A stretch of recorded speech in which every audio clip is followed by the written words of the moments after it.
ദിലീപിന്റെ ഭൂമി ഇടപാടുകളും സാമ്പത്തിക ഇടപാടുകളും പോലീസ് അന്വേഷിക്കുകയാണ്. കൊച്ചിയിൽ മാത്രം ദിലീപ് 35 ഭൂമി ഇടപാടുകൾ നടത്തി എന്ന് പോലീസ് കണ്ടെത്തിയിട്ടുണ്ട്. പോലീസിന്റെ ആവശ്യപ്രകാരം രജിസ്ട്രാർ നൽകിയ പ്രാഥമിക റിപ്പോർട്ടിലാണ് ഭൂമി ഇടപാടിന്റെ വിശദാംശങ്ങൾ ഉള്ളത്. ദിലീപ്, മഞ്ജു എന്നിവരുമായി ആക്രമണത്തിനിരയായ നടിക്ക് ഭൂമി ഇടപാട് ഉണ്ടായിരുന്നോ എന്ന് കണ്ടെത്തുന്നതിനായാണ് ഇപ്പോഴുള്ള നീക്കം. അതേസമയം നടി ആക്രമിക്കപ്പെട്ട കേസിൽ ആലുവ MLA അൻവർ സാദത്തിനെ ചോദ്യം ചെയ്യും. വിദേശത്തുള്ള MLA മടങ്ങിയെത്തിയ ശേഷമാകും ചോദ്യം ചെയ്യൽ. അതിനിടെ ദിലീപിനെ കൊച്ചി MG റോഡിലെ അബാദ് പ്ലാസ ഹോട്ടലിലും തൊടുപുഴയിലെ ശാന്തിഗിരി കോളേജിലും എത്തിച്ച് തെളിവെടുപ്പ് നടത്തി. ഗൂഢാലോചന സംബന്ധിച്ചാണ് തെളിവെടുപ്പ് നടത്തിയത്. ദിലീപിന്റെ ജാമ്യാപേക്ഷയിൽ അങ്കമാലി 1ാം ക്ലാസ് മാജിസ്ട്രേറ്റ് കോടതി വെള്ളിയാഴ്ച വിധി പറയും. ഷൈജു, ഞങ്ങളുടെ പ്രതിനിധി, ഇന്നത്തെ സംഭവ വികാസങ്ങളുടെ മുഴുവൻ വിവരങ്ങളും നൽകാൻ തത്സമയം ഇപ്പോഴുണ്ട്. ഷൈജു, ഇന്ന് രാവിലെ മുതൽ നടൻ ദിലീപിനെ വിവിധ ഇടങ്ങളിലായി കൊണ്ടുപോയി തെളിവെടുപ്പ് നടത്തിക്കൊണ്ടിരിക്കുകയാണ് പോലീസ്. ഈ കേസിൽ മാത്രമല്ല, ഇതിന് പിന്നിൽ നിൽക്കുന്ന യഥാർത്ഥ പ്രശ്നമായ ഭൂമി ഇടപാടുകൾ സംബന്ധിച്ചിട്ട് ഇപ്പോൾ ഉയർന്നു വരുന്ന പല അവ്യക്തതകൾക്കും ഉത്തരം കണ്ടെത്താനുള്ള ശ്രമത്തിലാണ് പോലീസ്. അതുകൊണ്ട് തന്നെ കേവലം സിനിമാ മേഖലകളിൽ മാത്രം ചുറ്റിപ്പറ്റി പോരാ അന്വേഷണം, അത് ചില നിഗൂഢമായ രാഷ്ട്രീയ ബന്ധങ്ങളിലേക്ക് കൂടി നീളുന്നുണ്ട് എന്ന സൂചന നൽകുന്നതാണ് ഇപ്പോൾ അൻവർ സാദത്ത് MLAയെ ചോദ്യം ചെയ്യാനുള്ള തീരുമാനവും മുകേഷ് MLAയെ ചോദ്യം ചെയ്യാൻ വിളിപ്പിക്കും എന്ന സൂചനയും. ഏത് നിലയ്ക്കാണ് പോലീസിന്റെ അന്വേഷണം പോകുന്നത്? ഇന്ന് ദിലീപിനെ എവിടെയെല്ലാം കൊണ്ടുപോയി തെളിവെടുപ്പിനായി? എന്താണ് ഈ തെളിവെടുപ്പിനായുള്ള കൊണ്ടുപോകലിലൂടെ പോലീസ് ഉദ്ദേശിക്കുന്നത്? ഇന്നും ദിലീപിനെ ചോദ്യം ചെയ്യുമെന്നറിയുന്നു. എന്തൊക്കെ വിശദാംശങ്ങൾ ഷൈജു? ഗോപികൃഷ്ണൻ, അതായത് ഇന്ന് രാവിലെ അങ്കമാലി മജിസ്ട്രേറ്റിന്റെ ചേംബറിൽ എത്തിച്ച ദിലീപിനെ 48 മണിക്കൂർ നേരത്തേക്ക് പോലീസ് കസ്റ്റഡിയിൽ വിട്ടു നൽകുകയായിരുന്നു. അതിനുശേഷം ആലുവ പോലീസ് ക്ലബ്ബിൽ എത്തിച്ച ദിലീപിനെ അന്വേഷണ സംഘം ചോദ്യം ചെയ്തു. അതേ തുടർന്ന് 3 മണിയോടുകൂടി തൊടുപുഴയിലെ ശാന്തിഗിരി കോളേജിൽ എത്തിച്ചു. ഈ സ്ഥാപനം എന്നത് ദിലീപിന്റെ ഈ അടുത്ത് പുറത്തിറങ്ങിയ ജോർജേട്ടൻസ് പൂരത്തിന്റെ ലൊക്കേഷനായിരുന്നു. ഇവിടെ കൊണ്ടുചെന്ന് തെളിവെടുക്കാൻ കൊണ്ടുചെല്ലുന്ന സന്ദർഭത്തിൽ ആളുകൾ വിളിയും കരിങ്കുടിയുമായി നിന്നത് കാരണം അദ്ദേഹത്തെ പുറത്തിറക്കാൻ പോലും കഴിഞ്ഞില്ല. എന്നാൽ തെളിവെടുപ്പ് സാങ്കേതികമായി പൂർത്തിയാക്കിയതിനു ശേഷം കൊച്ചിയിലെ ഹോട്ടൽ അബാദ് പ്ലാസയിൽ എത്തിച്ചു. അവിടെ 415 നമ്പർ മുറിയിൽ ആണ് എത്തിച്ചത്. അവിടെ വെച്ച് പൾസർ സുനിയുമായി ഗൂഢാലോചന നടത്തി എന്നതാണ് FIR-ൽ ഉള്ളത്. ഇത് സ്ഥിരീകരിക്കുന്നതിനുമുള്ള ഒരു തെളിവെടുപ്പായിരുന്നു അവിടെ വെച്ച് നടന്നത്. അതിനുശേഷം ഇന്നത്തെ തെളിവെടുപ്പ് പൂർത്തീകരിച്ചതിനു ശേഷം ഇപ്പോൾ ദിലീപിനെ ആലുവ പോലീസ് ക്ലബ്ബിൽ എത്തിച്ചിട്ടുണ്ട്. ഇവിടെ അന്വേഷണത്തിന് മേൽനോട്ടം വഹിക്കുന്ന ADGP P. സന്ധ്യയുടെ നേതൃത്വത്തിൽ ഇന്ന് വിശദമായ ചോദ്യം ചെയ്യലിന് വിധേയമാക്കും എന്നാണ് നമുക്ക് മനസ്സിലാക്കാൻ സാധിക്കുന്നത്. നാളെ രാവിലെയോടുകൂടി തന്നെ തൃശ്ശൂരിൽ ഈ സിനിമയുടെ മറ്റൊരു ലൊക്കേഷനായിരുന്ന തൃശ്ശൂരിലെ ടെന്നീസ് ക്ലബ്ബിൽ എത്തിച്ച് തെളിവെടുപ്പ് നടത്താനും അന്വേഷണ സംഘം നീക്കം നടത്തുന്നുണ്ട്. 48 മണിക്കൂറാണ് ലഭിച്ചിരിക്കുന്നത്. അതായത് വെള്ളിയാഴ്ച പകൽ 11 മണി വരെയാണ് ഇതിന് സമയമുള്ളത്. ഇതിനിടയിൽ തെളിവെടുപ്പ് പൂർത്തീകരിക്കണം. ദിലീപിൽ നിന്നും വിശദമായ ചോദ്യം ചെയ്യലിൽ വിവരങ്ങൾ ശേഖരിച്ചെടുക്കേണ്ടതുണ്ട്. ഇതോടൊപ്പം തന്നെ ഗോപികൃഷ്ണൻ നേരത്തെ സൂചിപ്പിച്ചതുപോലെ ഭൂമി ഇടപാടിന്റെ രേഖകളിലേക്ക് ഇപ്പോൾ കടന്നിരിക്കുന്നു എന്നതാണ് നമുക്ക് മനസ്സിലാക്കാൻ സാധിക്കുന്നത്. ആലുവയിലും കൊച്ചിയിലും ചെങ്ങമനാട്ടും മരടിലും കുഴിപ്പള്ളിയിലും എറണാകുളത്തും ഉള്ള സബ് രജിസ്ട്രാർ ഓഫീസുകളിൽ 35ലധികം ഭൂമി ഇടപാടുകൾ ദിലീപ് നടത്തിയിട്ടുണ്ട് എന്നാണ് ഇപ്പോൾ അന്വേഷണ സംഘം കണ്ടെത്തിയിരിക്കുന്നത്. ഈ ഭൂമി ഇടപാടുകളിൽ സമഗ്രമായ ചില രേഖകൾ അന്വേഷണ സംഘം കണ്ടെത്തിയിട്ടുണ്ട്. ഈ രേഖകൾ മീഡിയ വണിൽ ലഭിക്കുകയും ചെയ്തിട്ടുണ്ട്. ഇത് നമ്മൾ നേരത്തെ പ്രേക്ഷകരിൽ എത്തിക്കുകയും ചെയ്തിരുന്നു. ഇതിൽ 35ലധികം വരുന്ന ഭൂമി ഇടപാടുകളിൽ മൈനറായ മകളുടെ പേരിൽ ഭൂമി ഇടപാട് നടത്തിയിട്ടുണ്ട്. മഞ്ജു വാര്യരുടെ പേരിൽ ഭൂമി ഇടപാടുണ്ട്. അതോടൊപ്പം തന്നെ ആക്രമണത്തിനിരയായ നടിയുടെ പേരിൽ ഭൂമി ഇടപാട് നടത്തിയിട്ടുണ്ട്. അതോടൊപ്പം തന്നെ ദിലീപ് MD ആയ ചില ഹോട്ടലുകൾക്ക് പേരിൽ ഭൂമി ഇടപാട് നടത്തിയിരിക്കുന്നു. ദിലീപ് മാനേജിംഗ് ട്രസ്റ്റി ആയിരിക്കുന്ന ചാരിറ്റബിൾ ട്രസ്റ്റിന്റെ പേരിൽ ഭൂമി ഇടപാട് നടത്തിയിരിക്കുന്നു. ഇതടക്കമുള്ള സമഗ്രമായ ചില വിവരങ്ങളാണ് അന്വേഷണ സംഘം കണ്ടെത്തിയിരിക്കുന്നത്. ഇത് ഉന്നതതല രാഷ്ട്രീയ ബന്ധത്തിലേക്ക് വിരൽ ചൂണ്ടുന്നതാണ് എന്നാണ് ഇപ്പോൾ അന്വേഷണ സംഘത്തിന്റെ നിഗമനം. അതായത് ഇത്തരം ഒരു ഭൂമി ഇടപാട് കൊച്ചി പോലെയുള്ള സ്ഥലത്ത് ഇത്രയും വലിയ ഇടപാടുകൾ നടത്തണമെങ്കിൽ രാഷ്ട്രീയമായ ചില പിന്തുണകൾ ലഭിക്കേണ്ടതുണ്ട് എന്നാണ്. അത് ലഭിച്ചതുകൊണ്ട് തന്നെയാണ് ഇത്തരം ഇടപാടുകൾ നടത്തുന്നത് എന്നാണ്. അതുകൊണ്ട് തന്നെയാണ് അൻവർ സാദത്ത് MLA ചോദ്യം ചെയ്യുന്നതിലേക്ക് അന്വേഷണ സംഘം നീങ്ങുന്നത് എന്നാണ് നമുക്ക് മനസ്സിലാക്കാൻ സാധിക്കുന്നത്. അങ്ങനെ വന്നാൽ വിദേശത്ത് ഉള്ള MLA തിരിച്ചു വരുന്നതനുസരിച്ച് ചോദ്യം ചെയ്യാനുള്ള ഒരു നീക്കമാണ് അന്വേഷണ അന്വേഷണ സംഘം നടത്തിക്കൊണ്ടിരിക്കുന്നത്. MLA ചില ഭവന നിർമ്മാണ പദ്ധതികളിൽ ദിലീപിന് പങ്കാളിത്തം ഉള്ളതടക്കമുള്ള കാര്യങ്ങൾ ഇപ്പോൾ പരിശോധിച്ചു വരികയാണ്. അതോടൊപ്പം തന്നെ ആക്രമിക്കപ്പെട്ട നടിയുമായി എന്തെങ്കിലും ഭൂമി ഇടപാടുകൾ നടത്തിയിട്ടുണ്ടോ എന്നതടക്കമുള്ള ചില പരിശോധനകൾ നടത്തുന്നുണ്ട്. പ്രതിപക്ഷത്തുള്ള ഒരു MLA ഈ ആക്രമണം ഉണ്ടായ സന്ദർഭം മുതൽ തന്നെ ഈ കേസിൽ ഇടപെടുകയും ഈ കേസിൽ നിലനിൽക്കുകയും ഇതിന്റെ അന്വേഷണത്തിന് വേണ്ടി ശ്രമിക്കുകയും ചെയ്യുന്ന സന്ദർഭത്തിൽ ഈ MLA പല സന്ദർഭങ്ങളിൽ പിന്തിരിപ്പിക്കാൻ ശ്രമിച്ചു എന്ന ഒരു വിവരവും അന്വേഷണ ഏജൻസിക്ക് ഇനിയും വ്യക്തമാകാത്തൊരു കാര്യം, ദിലീപിനെ സംബന്ധിച്ച് ഈ പോലീസിന്റെ ചോദ്യം ചെയ്യലിൽ പല ആവർത്തിയുള്ള ചോദ്യം ചെയ്യലിൽ പോലും ദിലീപ് ഒരു കാര്യത്തിൽ ഉറച്ചു നിന്നതായിരുന്നു സൂചനകൾ പുറത്തു വന്നിരുന്നത്. അത് ഈ ഭൂമി ഇടപാട് സംബന്ധിച്ചോ റിയൽ എസ്റ്റേറ്റ് കച്ചവടം ആയോ ഏതെങ്കിലും തരത്തിൽ ആക്രമിക്കപ്പെട്ട നടിയുമായോ മറ്റാരെങ്കിലുമായോ എന്തെങ്കിലും പ്രശ്നങ്ങൾ ഉണ്ടെന്നല്ല, വളരെ കാലമായുള്ള വ്യക്തിവൈരാഗ്യമാണ് ഇപ്പോഴുണ്ടായിട്ടുള്ള പ്രശ്നങ്ങൾക്ക് പിന്നിൽ എന്ന നിഗമനത്തിലായിരുന്നു പോലീസ് ഉണ്ടായിരുന്നത്. പിന്നെ ഏത് സാഹചര്യത്തിലാണ്, അതുമാത്രമല്ല അതിനപ്പുറം രഹസ്യമായ നിരവധി നിഗൂഢമായ ഭൂമി ഇടപാടുകൾ കൂടി ഇതിന് പിന്നിൽ നടന്നിട്ടുണ്ട്, അതും വൈരാഗ്യത്തിനൊരു കാരണമാകാം എന്ന ഒരു നിഗമനത്തിലേക്ക് പോലീസ് എത്തിച്ചേർന്നത്. എന്തുകൊണ്ടാണ് ഇപ്പോൾ അന്വേഷണം ദിലീപിന്റെ ഭൂമി ഇടപാടും സാമ്പത്തിക ഇടപാടുകളിലേക്കും ചെന്നെത്താനുള്ള കാരണം? എന്തൊക്കെ സംശയങ്ങളാണ് പോലീസിന് ഇതിനുമേലുള്ളത്? ഗോപികൃഷ്ണൻ, അതായത് ദിലീപിനെ ഈ കേസിൽ ഗൂഢാലോചന നടത്തിയതുമായി ബന്ധപ്പെട്ട അന്വേഷണത്തിന് മുന്നോട്ട് പോകുമ്പോഴാണ് ഇത്തരം കാര്യങ്ങളുടെ ചുരുൾ അഴിഞ്ഞത് എന്നാണ് നമുക്ക് മനസ്സിലാക്കാൻ കഴിയുന്നത്. അതായത് ഇതിൽ 3 പ്രധാനപ്പെട്ട കാര്യങ്ങൾ കേന്ദ്രീകരിച്ചായിരുന്നു അന്വേഷണ സംഘം മുന്നോട്ട് പോയത്. അതിൽ പ്രധാനമായിരുന്നു ദിലീപുമായി നടത്തിയിട്ടുള്ള ഫോൺ രേഖകൾ. ഈ ഫോൺ എന്തിന് വിളിച്ചു, എന്ത് സംസാരിച്ചു, ആരൊക്കെയാണ് ഇതിൽ സംസാരിച്ചത്, എന്ത് ഇടപാടുകളാണ് നടത്തിയത് എന്നതായിരുന്നു ഒന്ന്. മറ്റൊരു പ്രധാനപ്പെട്ട സംഗതി ദിലീപിന്റെ ചില ബിസിനസ് സംരംഭങ്ങൾ ആയിരുന്നു. അതിൽ ഭൂമി ഇടപാടുകൾ അടക്കമുള്ള കച്ചവട സംബന്ധിയായ പ്രശ്നങ്ങളിലേക്കായിരുന്നു. അതിൽ ഭൂമി ഇടപാടുകളുണ്ട്, ദിലീപിന്റെ ചില വ്യവസായ സംരംഭങ്ങളുണ്ട്. ഈ സംരംഭങ്ങളിൽ ഉള്ള പങ്കാളിത്തം, ആരൊക്കെയാണ് ഇതിൽ പങ്കാളിത്തം നിർവഹിച്ചിരിക്കുന്നത്, ദിലീപിന് എന്തിടപാടുകളാണ് ഇതിൽ ഉള്ളത് എന്നതായിരുന്നു ഒന്ന്. മറ്റൊന്ന് പ്രധാനപ്പെട്ട കാര്യം വ്യക്തിവൈരാഗ്യം, കുടുംബ പ്രശ്നം. ഈ കാര്യങ്ങളിൽ ഈ സംഭവത്തിൽ എത്രമാത്രം പങ്കാളിത്തമുണ്ട് എന്നത് അന്വേഷണ സംഘം വിശദമായി പരിശോധിച്ചതാണ്. ഈ 3 കാര്യങ്ങൾ പരിശോധിക്കുന്നതിന്റെ ഭാഗമായിട്ടാണ് ഇതിൽ ഭൂമി ഇടപാട് സംബന്ധിച്ച രേഖ പരിശോധിക്കുന്നതിന് വേണ്ടിയിട്ട് കഴിഞ്ഞ ദിവസം എല്ലാ ജില്ലാ സബ് രജിസ്ട്രാർ ഓഫീസുകൾക്കും അന്വേഷണ സംഘം നിർദ്ദേശം നൽകിയതിന്റെ അടിസ്ഥാനത്തിൽ ലഭിച്ച ചില രേഖകളാണ് ഞാൻ നേരത്തെ സൂചിപ്പിച്ച. ഞങ്ങളുടെ പ്രതിനിധിയാണ് വിശദാംശങ്ങൾ നൽകിക്കൊണ്ടിരുന്നത്. ദിലീപിന്റെ ഭൂമി ഇടപാടുകൾ സംബന്ധിച്ചും സാമ്പത്തിക ഇടപാടുകൾ സംബന്ധിച്ചുമുള്ള വിദഗ്ധമായ പരിശോധനകളിലും അന്വേഷണങ്ങളിലേക്കുമാണ് പോലീസ് സംഘം ചെന്നെത്താൻ പോകുന്നത്. ദിലീപിനെ ഇന്ന് വിവിധയിടങ്ങളിൽ കൊണ്ടുപോയി തെളിവെടുപ്പ് നടത്തി. ഇന്ന് വീണ്ടും ചോദ്യം ചെയ്യും. നാളെ തൃശൂർ ടെന്നീസ് ക്ലബിലേക്ക് ദിലീപിനെ കൊണ്ടുവരും കൂടുതൽ തെളിവെടുപ്പിനായി. ഷൈജുവാണ് വിവരങ്ങൾ നൽകിയത്. ഈ വിഷയം ചർച്ച ചെയ്യുന്ന സ്പെഷ്യൽ എഡിഷൻ എന്ന് വിശദമായി എന്നോടൊപ്പമുള്ളത് സംവിധായകൻ ഡോക്ടർ ബിജു പത്തനംതിട്ടയിൽ നിന്ന് ഈ ചർച്ചയിൽ പങ്കെടുക്കാനുണ്ട്. ഹൈക്കോടതി അഭിഭാഷകൻ അഡ്വക്കേറ്റ് സി ഉണ്ണികൃഷ്ണൻ കൊച്ചിയിൽ നിന്നും ചേരുന്നു ഈ ചർച്ചയിൽ പങ്കെടുക്കാൻ. സംവിധായകൻ RS വിമൽ ഉണ്ടാകും മുംബൈയിൽ നിന്നും ഈ ചർച്ചയുടെ ഭാഗമാകാൻ. എഴുത്തുകാരിയും സ്ത്രീപക്ഷ ചിന്ത പിന്തുടരുകയും ചെയ്യുന്ന ശ്രീമതി KP സുധീര എന്നോടൊപ്പം കോഴിക്കോട് സ്റ്റുഡിയോയിലുണ്ട്. Retired SP Shri T Chandran തൃശ്ശൂരിൽ നിന്നും തത്സമയം ഈ ചർച്ചയുടെ ഭാഗമാകും. വിമൻ ഇൻ സിനിമ കളക്റ്റീവിൻ്റെ വിധു വിൻസെന്റ് ടെലഫോണിലുണ്ടാകും. സംവിധായകൻ AK സാജൻ, MLA പ്രതിഭാഹരി, കോൺഗ്രസിൻ്റെ ഷാനിമോൾ ഉസ്മാൻ എന്നിവരെയും ഈ ചർച്ചയിൽ പ്രതീക്ഷിക്കുന്നു ടെലഫോണിൽ. ശ്രീ T ചന്ദ്രൻ, പോലീസിൻ്റെ അന്വേഷണങ്ങൾ പുരോഗമിക്കുകയാണ്. ഈ അന്വേഷണങ്ങളുടെയൊക്കെ ആകത്തുക ഈ കേസിൽ, നടി ആക്രമിക്കപ്പെട്ട കേസിൽ കേവലം വ്യക്തിവൈരാഗ്യത്തിൻ്റെ തലത്തിൽ നിന്നുള്ള അന്വേഷണവും തെളിവെടുപ്പും മാത്രം പോരാ, അതിനപ്പുറം ഇതിന് പിന്നിൽ മറഞ്ഞിരിക്കുന്ന, ഇതിന് പിന്നിൽ നിഗൂഢമായി നിലകൊള്ളുന്ന മറ്റനവധി ബന്ധങ്ങളുടെ, ഇടപാടുകളുടെ, രഹസ്യങ്ങളുടെ ചുരുളഴിയുമ്പോൾ മാത്രമാണ് ഗൂഢാലോചന സംബന്ധിച്ച വ്യക്തത വരുള്ളൂ എന്ന ഒരു ബോധ്യത്തിൽ നിന്നാകണമല്ലോ ഇപ്പോൾ പോലീസ് ഈ നിലയ്ക്കും അന്വേഷണം കൊണ്ടുപോകുന്നത്. ദിലീപിനെതിരെ ചുമത്തപ്പെട്ടിട്ടുള്ള കുറ്റങ്ങളിൽ ഏറ്റവും പ്രധാനപ്പെട്ടത് 120B IPCയിലെ ക്രിമിനൽ ഗൂഢാലോചനയാണ്. നടി ആക്രമിക്കപ്പെട്ട വിഷയത്തിലെ ക്രിമിനൽ ഗൂഢാലോചന കോടതിയിൽ സ്ഥാപിച്ചെടുക്കാൻ വേണ്ട തെളിവുകൾ ശേഖരിക്കുന്നതിന് എന്തിനാണ് സാമ്പത്തിക ഇടപാടുകളും മറ്റ് ബിസിനസ് ഇടപാടുകളും സംബന്ധിച്ച അന്വേഷണങ്ങളിലേക്ക് പോലീസ് പോകുന്നത്? ഇനിയിപ്പോൾ കോടതിയിൽ ദിലീപിൻ്റെ ജാമ്യ ഹർജി പരിഗണിക്കാൻ വീണ്ടും എത്തുമ്പോൾ സ്വാഭാവികമായും കോടതി പരിശോധിക്കുക ക്രിമിനൽ ഗൂഢാലോചന നിലനിൽക്കാൻ പാകത്തിലുള്ള തെളിവ് ശേഖരണം പോലീസിൻ്റെ ഭാഗത്തു നിന്നുണ്ടായിട്ടുണ്ടോ എന്നതാണ്. ഇത്ര വിപുലമായൊരു തെളിവെടുപ്പും ഇത്ര വ്യാപകമായ ഒരു അന്വേഷണവും ഏതെങ്കിലും നിലയ്ക്ക് അതിന് തടസ്സമാകുമോ? ഒരു തടസ്സവുമില്ല. വളരെ വ്യാപകമായിട്ട് അന്വേഷിക്കേണ്ടതാണ് ഗൂഢാലോചനയുടെ ക്രിമിനൽ പശ്ചാത്തലം. ഗൂഢാലോചന കണ്ടുപിടിക്കുന്നതിന് വേണ്ടി വളരെ വ്യാപകമായിട്ട് അന്വേഷണം നടത്തണം.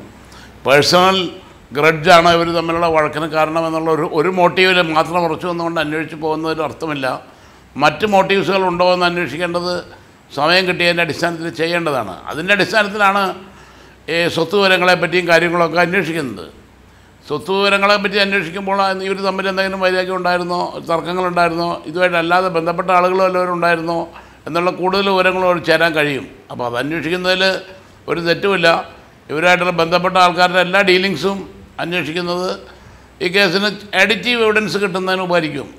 പിന്നെ ക്രിമിനൽ കോൺസ്പിറസി പ്രൂവ് ചെയ്യാൻ വേണ്ട കുറേ തെളിവുകളൊക്കെ കിട്ടിയിട്ടുണ്ട്.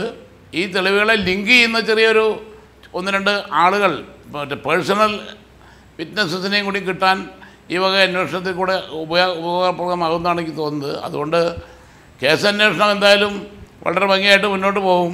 കേസ് പ്രൈമാ ഫേസി കേസ് എസ്റ്റാബ്ലിഷ് ചെയ്തുകൊണ്ടാണ് കോടതി അദ്ദേഹത്തെ റിമാൻഡ് ചെയ്യുകയും അദ്ദേഹം പോലീസ് കസ്റ്റഡി കൊടുക്കുകയും ചെയ്തത്. ഇപ്പോൾ പ്രൈമാ ഫേസി എസ്റ്റാബ്ലിഷ് ചെയ്യാൻ എന്തായാലും പോലീസിന് കഴിഞ്ഞിട്ടുണ്ട്. കൂടുതൽ എവിഡൻസുകൾ കളക്ട് ചെയ്യുകയും മോട്ടീവിനെ പറ്റി കൂടുതൽ തെളിവുകൾ ഉണ്ടാക്കുകയും ചെയ്യുന്നത് കേസിൻ്റെ സക്സസ്ഫുൾ പ്രോസിക്യൂഷന് വളരെ ഗുണകരമായിരിക്കുമെന്നാണ് എൻ്റെ അഭിപ്രായം. ശരി, ഞാൻ വരാം. ഹൈക്കോടതി അഭിഭാഷകൻ അഡ്വക്കേറ്റ് സി ഉണ്ണികൃഷ്ണൻ. ശ്രീ ഉണ്ണികൃഷ്ണൻ, ഞാൻ ഈ ചോദ്യം താങ്കളിലേക്ക് തരുമ്പോൾ ചില സംശയങ്ങൾ ഒരു സാധാരണക്കാരനായ അല്ലെങ്കിൽ ഒരു മാധ്യമപ്രവർത്തകൻ എന്ന നിലയിൽ എനിക്കുണ്ട്. ഇവിടെ ശ്രീ ടി ചന്ദ്രൻ പറഞ്ഞു, പോലീസിനെ സംബന്ധിച്ച് ഈ സമയം കിട്ടിയ സാഹചര്യത്തിൽ മറ്റെല്ലാ തരത്തിലുള്ള ഈ കുറ്റകൃത്യത്തിലേക്ക് നയിച്ച എല്ലാ പ്രേരണകളെയും എല്ലാ മോട്ടീവിനെ സംബന്ധിച്ചും വിപുലമായ ഒരു അന്വേഷണം നടത്തുന്നതിൽ അപാകതയില്ല എന്ന്. കോടതിയിലേക്ക് ഈ കേസ് എത്തുമ്പോൾ സ്വാഭാവികമായി പ്രഥമ ദൃഷ്ട്യാ കോടതി പരിശോധിക്കാൻ പോകുന്നതെന്ന് ഞാൻ മനസ്സിലാക്കിയിട്ടുള്ളത് ഈ ക്രിമിനൽ ഗൂഢാലോചന സ്ഥാപിച്ചെടുക്കാൻ സാധിക്കുമോ പോലീസിൻ്റെ തെളിവുകളുടെ അടിസ്ഥാനത്തിൽ എന്നതാണ്. എല്ലാ തെളിവുകളും കെട്ടിച്ചമച്ചതാണെന്ന് ഒരു വാദവുമായി ദിലീപിന് വേണ്ടി നിൽക്കുന്ന അഡ്വക്കേറ്റ് രാംകുമാർ കോടതിയിലെത്താൻ പോകുന്നു. ഇവിടെ ഈ കേസിൽ പുതിയ കുറേ കഥാപാത്രങ്ങൾ രംഗപ്രവേശനം ചെയ്യുകയാണ്. അവരെല്ലാം ഏതൊക്കെയോ നിലയ്ക്ക് ദിലീപിൻ്റെ ബിസിനസ് സംരംഭങ്ങളിൽ, മറ്റ് സാമ്പത്തിക ഇടപാടുകളിൽ, വഴിവിട്ട ബന്ധങ്ങളിൽ പങ്കാളികളായിരുന്നോ എന്ന സംശയം തീർക്കാൻ വേണ്ടിയാണ് അൻവർ സാദത്ത് MLA ഉൾപ്പെടെ ഇനിയിപ്പോൾ M മുകേഷ് MLA ഉൾപ്പെട്ടവരെ ചോദ്യം ചെയ്യാൻ വേണ്ടി പോലീസ് നീക്കങ്ങൾ നടത്തുന്നത്. ദിലീപ് പങ്കാളിയായി എന്ന് നമ്മൾ കരുതുന്ന ഈ ഗൂഢാലോചന കേസ് പരമാവധി ശിക്ഷ വാങ്ങിക്കൊടുക്കാൻ പാകത്തിലുള്ള പോലീസിൻ്റെ നീക്കമായി ഒരു അഭിഭാഷകൻ എന്ന നിലയിൽ താങ്കൾ ഇതിനെ കാണുമോ? തീർച്ചയായിട്ടും അങ്ങനെ തന്നെ കാണാൻ പറ്റുള്ളൂ. കാര്യം ഏതൊരു കുറ്റകൃത്യം ചെയ്യുന്നതിനും ഒരു മോട്ടീവ് ഉണ്ടാവണം. അവർക്ക് ഈ കുറ്റകൃത്യം ചെയ്യുന്നതിനൊരു മോട്ടീവ് ഉണ്ടാവണം. ആ മോട്ടീവ് ഏതാണ് കറക്റ്റായിട്ടുള്ള മോട്ടീവ്? ഇപ്പോൾ പല രീതിയിലുള്ള അഭ്യൂഹങ്ങളാണ് പല പത്രങ്ങളിലും മീഡിയാസിലും വരുന്നത്. ഒന്ന് പറയുന്നു സാമ്പത്തിക രംഗത്തുള്ള കാര്യങ്ങളാണ്, പ്രോപ്പർട്ടീസ് പലതും പല ആളുകളുടെയും പേരിൽ വാങ്ങിച്ചിട്ടിരിക്കുന്നു. അപ്പോൾ അത് തിരിച്ചെഴുതി കൊടുക്കാത്തതിൻ്റെ ഒരു വൈരാഗ്യമാണെന്ന് ആദ്യം പറഞ്ഞു കേട്ടു. രണ്ടാമത് പറഞ്ഞു കേട്ടു അതല്ല, പേഴ്സണലായിട്ടുള്ള മോട്ടീവാണ്. മറ്റുള്ള പേഴ്സണലായിട്ട് ഇപ്പോൾ ഉള്ള പ്രതിക്കുള്ള ബന്ധങ്ങൾ അത് ഇപ്പോഴത്തെ വിക്ടിം അത് പലരോടും പറഞ്ഞതാണ് കാരണമെന്ന് പറഞ്ഞു. അപ്പോൾ ഇതിൽ ഏതാണ് കറക്റ്റായിട്ടുള്ള മോട്ടീവെന്ന് അറിയണമെങ്കിൽ എല്ലാ ആംഗിളിലും പോലീസിന് ഇൻവെസ്റ്റിഗേഷൻ നടത്തേണ്ടി വരും. അത് തീർച്ചയായിട്ടും വളരെ നല്ല കാര്യമാണ്. അല്ലാതെ ഏതെങ്കിലും ഒരു ആംഗിളിൽ മാത്രം പേഴ്സണലായിട്ടുള്ള ഗ്രഡ്ജ് വെച്ചിട്ടാണ് എന്ന് ഒരു ആംഗിൾ മാത്രം ഫിക്സ് ചെയ്തിട്ട് പോലീസ് ഇൻവെസ്റ്റിഗേഷൻ നടത്തി അതിനകത്ത് അങ്ങോട്ട് കംപ്ലീറ്റ് ആയിട്ട് പ്രൂവ് ചെയ്യാൻ പറ്റുന്നില്ല, കോടതിയിൽ കേസ് പോയി. അതേസമയം അത് തന്നെ മറ്റുള്ള ആംഗിളിലും എല്ലാം നോക്കിയിട്ട് ഏറ്റവും ബെസ്റ്റായിട്ട് എവിഡൻസ് കിട്ടുന്നത് ഏത് ആംഗിളിലാണ്, അത് സാമ്പത്തികമാണോ പേഴ്സണലാണോ മറ്റുള്ള എന്തെങ്കിലും ഉണ്ടോ, ഇതെല്ലാം നോക്കിയിട്ട് കൃത്യമായിട്ടുള്ള എവിഡൻസ് സമാഹരിക്കാൻ പോലീസ് ശ്രമിക്കുന്നത് വളരെ നല്ലതാണ്. അത് ഈ നല്ലൊരു ശിക്ഷ വാങ്ങിച്ചു കൊടുക്കാൻ പറ്റുന്ന രീതിയിലുള്ള നടപടിക്രമങ്ങളായിട്ടാണ് നമുക്കിപ്പോൾ കാണാൻ പറ്റുന്നത് പോലീസിൻ്റെ ഭാഗത്ത്. റൈറ്റ്, ഞാൻ വരാം. ഡോക്ടർ ബിജു, ഇന്ന് ഈ സംഭവവികാസങ്ങളൊക്കെ ഉണ്ടായപ്പോൾ സിനിമാ മേഖലയിലെ ചിലർ ഈ കാര്യങ്ങൾ സംബന്ധിച്ച് ചില വിശദീകരണങ്ങൾ നൽകുന്ന കൂട്ടത്തിൽ വ്യക്തിപരമായി തന്നെ ചില സ്വകാര്യ സംഭാഷണത്തിൻ്റെ ഭാഗമായി അമ്മയിൽ അംഗമായ മുതിർന്ന നടന്മാരിൽപ്പെട്ട ഒരാൾ എന്നോട് പറഞ്ഞത് ഇതിനും അപ്പുറം ചില കാര്യങ്ങൾ സിനിമാ മേഖലയിൽ നടക്കുന്നുണ്ട്. ഈ അടുത്ത കാലത്തായി താരങ്ങൾ ഉൾപ്പെടെയുള്ളവരുടെ പ്രധാനപ്പെട്ട താല്പര്യങ്ങളായിരുന്നു റിയൽ എസ്റ്റേറ്റ് മേഖലയിലുള്ള അവരുടെ ഇടപെടൽ. പലപ്പോഴും അവരെല്ലാം ഈ പറയുന്ന പോലെ ഒരു സ്വകാര്യമായ ഒരു ആർമി കൊണ്ടു നടക്കുകയും ഈ പറയുന്ന ഗുണ്ടാപ്പണികളെല്ലാം നടത്തി അതിൽ ചില ആളുകളുടെ സ്വാധീനങ്ങൾക്ക് വഴങ്ങി അവർക്ക് വഴിപ്പെട്ട് അവർ പറയുന്നത് പോലെ കാര്യങ്ങൾ നീക്കുകയും പല സാമ്പത്തിക ഇടപാടുകളിൽ കണ്ണി ചേർക്കപ്പെടുകയും അങ്ങനെ ഏതൊക്കെയോ നിലയ്ക്ക് ഒരു അൺഹോളി കൂട്ടുകെട്ട്, ഒരു അവിശുദ്ധമായ ഒരു കൂട്ടുകെട്ട്, ഒരു അൺഹോളി അലയൻസ് ഇതിനകത്ത് സംഭവിച്ചുകൊണ്ടേയിരിക്കുന്നു എന്നതാണ്. ഇത് സത്യമാണ് എന്ന് ബോധ്യപ്പെടുത്തി തരുന്നതാണോ ഇപ്പോൾ ദിലീപിൻ്റെ സാമ്പത്തിക ഇടപാടുകളും മറ്റ് ബിസിനസ് ഇടപാടുകളും സംബന്ധിച്ച് ഉയർന്നു വരുന്ന സംശയങ്ങളും പോലീസിൻ്റെ അന്വേഷണത്തിൽ തെളിഞ്ഞു വരുന്ന കാര്യങ്ങളും? എന്താണ് യഥാർത്ഥത്തിൽ സിനിമാ മേഖലയിൽ സംഭവിക്കുന്നത്? തീർച്ചയായിട്ടും അതിലേക്ക് തന്നെയാണ് വിരൽ ചൂണ്ടുന്നത്. കാരണം സിനിമാ മേഖലയെ സംബന്ധിച്ചിടത്തോളം സിനിമാ മേഖല എന്ന് പറയുന്നത് കഴിഞ്ഞ കുറേയേറെ വർഷങ്ങളായിട്ട് വളരെ താരകേന്ദ്രീകൃതമായിട്ടുണ്ട്. താരത്തെ ചുറ്റിപ്പറ്റിയിട്ടാണ് എല്ലാത്തരം ഇടപാടുകളും സംഭവിക്കുന്നത്. അതിൻ്റെ പിന്നാമ്പുറങ്ങളിലൊക്കെ റിയൽ എസ്റ്റേറ്റും മറ്റ് വ്യവസായങ്ങൾ ഉൾപ്പെടെയുള്ള ഒട്ടേറെ കാര്യങ്ങൾ, സ്റ്റേജ് ഷോകൾ ഉൾപ്പെടെയുള്ള പല കാര്യങ്ങൾ, അങ്ങനെയൊക്കെയുള്ള പല കാര്യങ്ങളും ഉണ്ടോ എന്ന് നമ്മൾ സംശയിക്കേണ്ടതുണ്ട്. ഇതിൻ്റെ വേറൊരു വസ്തുത, വളരെ മുമ്പ് തന്നെ മലയാള സിനിമയെ സംബന്ധിച്ചിടത്തോളം ടാക്സ് വെട്ടിപ്പോ അതല്ലെങ്കിൽ അതുപോലെയുള്ള മറ്റു കാര്യങ്ങളോ ഒന്നും പുതുമയുള്ളൊരു കാര്യമല്ല. പല നടന്മാരും ടാക്സിൻ്റെ കാര്യങ്ങളിൽ ഇപ്പോഴും പ്രതികളൊക്കെയാണ്. അപ്പോൾ ഇത്തരത്തിലുള്ള ഒരു താരങ്ങൾക്ക് മാത്രം ഒരു വലിയ പ്രതിഫലവും ആ പ്രതിഫലത്തിൻ്റെ ഒപ്പം ഇത്തരത്തിലുള്ള അവിശുദ്ധ കൂട്ടുകെട്ടുകളും ഇത്തരത്തിലുള്ള വ്യവസായ ലോബികളുമൊക്കെയായി മാറുന്ന ഒരു തരത്തിലേക്ക് മലയാള സിനിമ കലാപരം എന്നുള്ളതിനപ്പുറത്ത് മലയാള സിനിമ ഒരു വ്യവസായത്തിലേക്ക്, അതും ഇതേപോലെയുള്ള താരങ്ങളുടെ ഒരു വ്യവസായത്തിലേക്ക് കൂപ്പുകുത്തുന്ന ഒരു കാഴ്ച കുറേ കാലമായി കണ്ടുവരുന്നുണ്ട്. നമ്മൾ തന്നെ ഇപ്പോൾ ഒരു ഗോപീഷ്ണ ഏതെങ്കിലും ഒരു സിനിമയുടെ ഒരു സെറ്റിലൊന്ന് പോയി നോക്കൂ, ഏതെങ്കിലും ഒരു സൂപ്പർ താരം അഭിനയിക്കുന്ന ഒരു സിനിമയുടെ സെറ്റിലൊന്ന് പോയി നോക്കൂ. രാജഭരണം പോലെയാണ് അവിടെ. താരത്തിൻ്റെ കാര്യങ്ങൾക്ക് വേണ്ടി മാത്രം ആജ്ഞാനുവർത്തികളായിട്ട് നിൽക്കുന്ന ആളുകളാണ് അവിടെ ഉള്ളത്. താരങ്ങളുടെ കാര്യങ്ങൾ മാത്രം വളരെ രഹസ്യമായ മറ്റിലെന്തൊക്കെയോ സംഭവിക്കുന്നു. ബാക്കി ഒരു മനുഷ്യനും അവിടെ യാതൊരു വിലയുമില്ലാത്ത തരത്തിൽ ഒരു ഏകാധിപത്യ പ്രവണതയിലൂടെ കാര്യങ്ങൾ നീങ്ങുകയാണ്. അപ്പോൾ ഇതിൽ പണത്തിൻ്റെ ഒരു വലിയ കൊഴുപ്പ് വരുന്നുണ്ട്. ഒരു വലിയ പ്രതിഫലം കിട്ടുന്ന തരത്തിലേക്ക്, നമ്മൾ വിചാരിക്കുന്നതിനപ്പുറത്തുള്ള വലിയ പ്രതിഫലം കിട്ടുന്ന തരത്തിലേക്ക് താരങ്ങൾ വളർന്നിട്ടുണ്ട്, അല്ലെങ്കിൽ ആ താരങ്ങളെ നമ്മുടെ മാധ്യമങ്ങൾ ഉൾപ്പെടെ വളർത്തിയിട്ടുണ്ട്. അപ്പോൾ ഇതൊക്കെ ഇതിൻ്റെ ഒരു പിന്നാമ്പുറമാണ്. ഒരു പക്ഷേ ഹിന്ദിയിലൊക്കെ സംഭവിക്കുന്നത് എന്ന് നമ്മൾ കരുതിയിരുന്നതിൻ്റെ അപ്പുറത്തുള്ള പല ഞെട്ടിക്കുന്ന കാര്യങ്ങളും ഒരുപക്ഷെ ഇത്തരത്തിലുള്ള അന്വേഷണങ്ങളിൽ കൂടുതൽ ഇടപെട്ട് കഴിഞ്ഞാൽ, ഈ ദിലീപിൻ്റെ കാര്യം മാത്രമല്ല ഞാൻ പറയുന്നത്, മൊത്തത്തിൽ സിനിമയുടെ ഒരു ഇത്തരത്തിലുള്ളൊരു മാഫിയാവൽക്കരണവും ക്രിമിനൽ വൽക്കരണവും വളരെ ആഴത്തിൽ പരിശോധിക്കേണ്ടതുണ്ടതാണ്. അങ്ങനെ എന്തെങ്കിലുമൊക്കെ ഉണ്ടെങ്കിൽ അത് എത്രയും പെട്ടെന്ന് അറുതി വരുത്തേണ്ടതുമാണ്. ഞാൻ വരാം. ശ്രീമതി കെ പി സുധീര, ഫെബ്രുവരി 17 ഈ സംഭവം നടന്ന് ഏതാണ്ട് 6 മാസമാകാറാകുമ്പോഴാണ് താരസംഘടന എന്ന് പറയുന്ന അമ്മയിൽ നിന്ന് ഇരയ്ക്കൊപ്പമാണ് ഞങ്ങൾ നിൽക്കുന്നത്, നീതി ഉറപ്പാക്കണം എന്ന ഒരു തിരുവാമൊഴി ഉണ്ടാകുന്നത്. അതുവരെ ഇപ്പോൾ ജയിലിൽ അടയ്ക്കപ്പെട്ട ദിലീപിനെ വരെ വേദിയിലിരുത്തി രണ്ടുപേരെയും ഞങ്ങൾ ഒരുപോലെ സംരക്ഷിക്കും എന്ന് പറഞ്ഞവരായിരുന്നു താരരാജാക്കന്മാരായി ഈ സംഘടനയെ ഭരിക്കുന്നവർ നിലപാടെടുത്തിരുന്നത്. ഇവിടെ ഡോക്ടർ ബിജു പറഞ്ഞ കാര്യം താങ്കൾ ശ്രദ്ധിച്ചല്ലോ. സിനിമാ മേഖലയിൽ ഓരോ സെറ്റിലും ചെല്ലുമ്പോൾ കാണാൻ കഴിയും താരങ്ങൾ കാര്യങ്ങൾ നിയന്ത്രിക്കുന്ന ഒരു രാജാധിപത്യം പോലെ കാര്യങ്ങൾ മുന്നോട്ട് പോകുന്നത്. ഈ ഒരു പുരുഷ മേധാവിത്വ പ്രവണത അമ്മയിലും വളരെ പ്രകടമായിരുന്നു. ഒരു സ്ത്രീ ആക്രമിക്കപ്പെട്ട ഒരു വിഷയം എന്ന നിലയ്ക്ക് അതിൻ്റെ മുഴുവൻ ഗൗരവവും ഉൾക്കൊണ്ടുകൊണ്ട് അമ്മ എന്ന സംഘടനയ്ക്ക് ഈ നിലയിൽ ഇനി മുന്നോട്ട് പോകാൻ കഴിയുമോ? എന്ത് മാറ്റമാണ് അവർ വരുത്തേണ്ടത്? ഗോപി, എനിക്ക് പറയാനുള്ളത് അമ്മ എന്നുള്ള വാക്ക് തന്നെ ഉച്ചരിക്കരുത് എന്നാണ്. അമ്മ എന്ന് പറഞ്ഞാൽ ഒരു വിശുദ്ധ പദമാണ്. അമ്മ എന്ന് പറഞ്ഞ ഒരു വികാരമാണ്. അവിടെ വികാരരഹിതരായിട്ടുള്ള ആളുകളല്ല വേണ്ടത്. അത് സഹജീവികൾക്ക്, അല്ലെങ്കിൽ പ്രത്യേകിച്ച് തങ്ങളുടെ കൂടെ ജോലി ചെയ്യുന്നൊരു സഹപ്രവർത്തകർക്ക് ഇത്രയും വലിയൊരു ആപത്ത് വന്നിട്ട് അതിനെപ്പറ്റി ചർച്ച ചെയ്യുകയോ അവൾക്ക് വേണ്ടി എന്തെങ്കിലും ഒരു മീറ്റിംഗ് വിളിച്ചു കൂട്ടിയെന്നുള്ളത് ശരിയാണ്. പക്ഷെ അതിനപ്പുറം ഒന്നും ചെയ്തിട്ടില്ല. അപ്പോൾ അതിൽ ഞങ്ങളൊക്കെ ഒരു സ്ത്രീ എന്ന നിലയിൽ വലിയ നിരാശ ഞങ്ങൾക്കൊക്കെ ഉണ്ടായിട്ടുണ്ട്.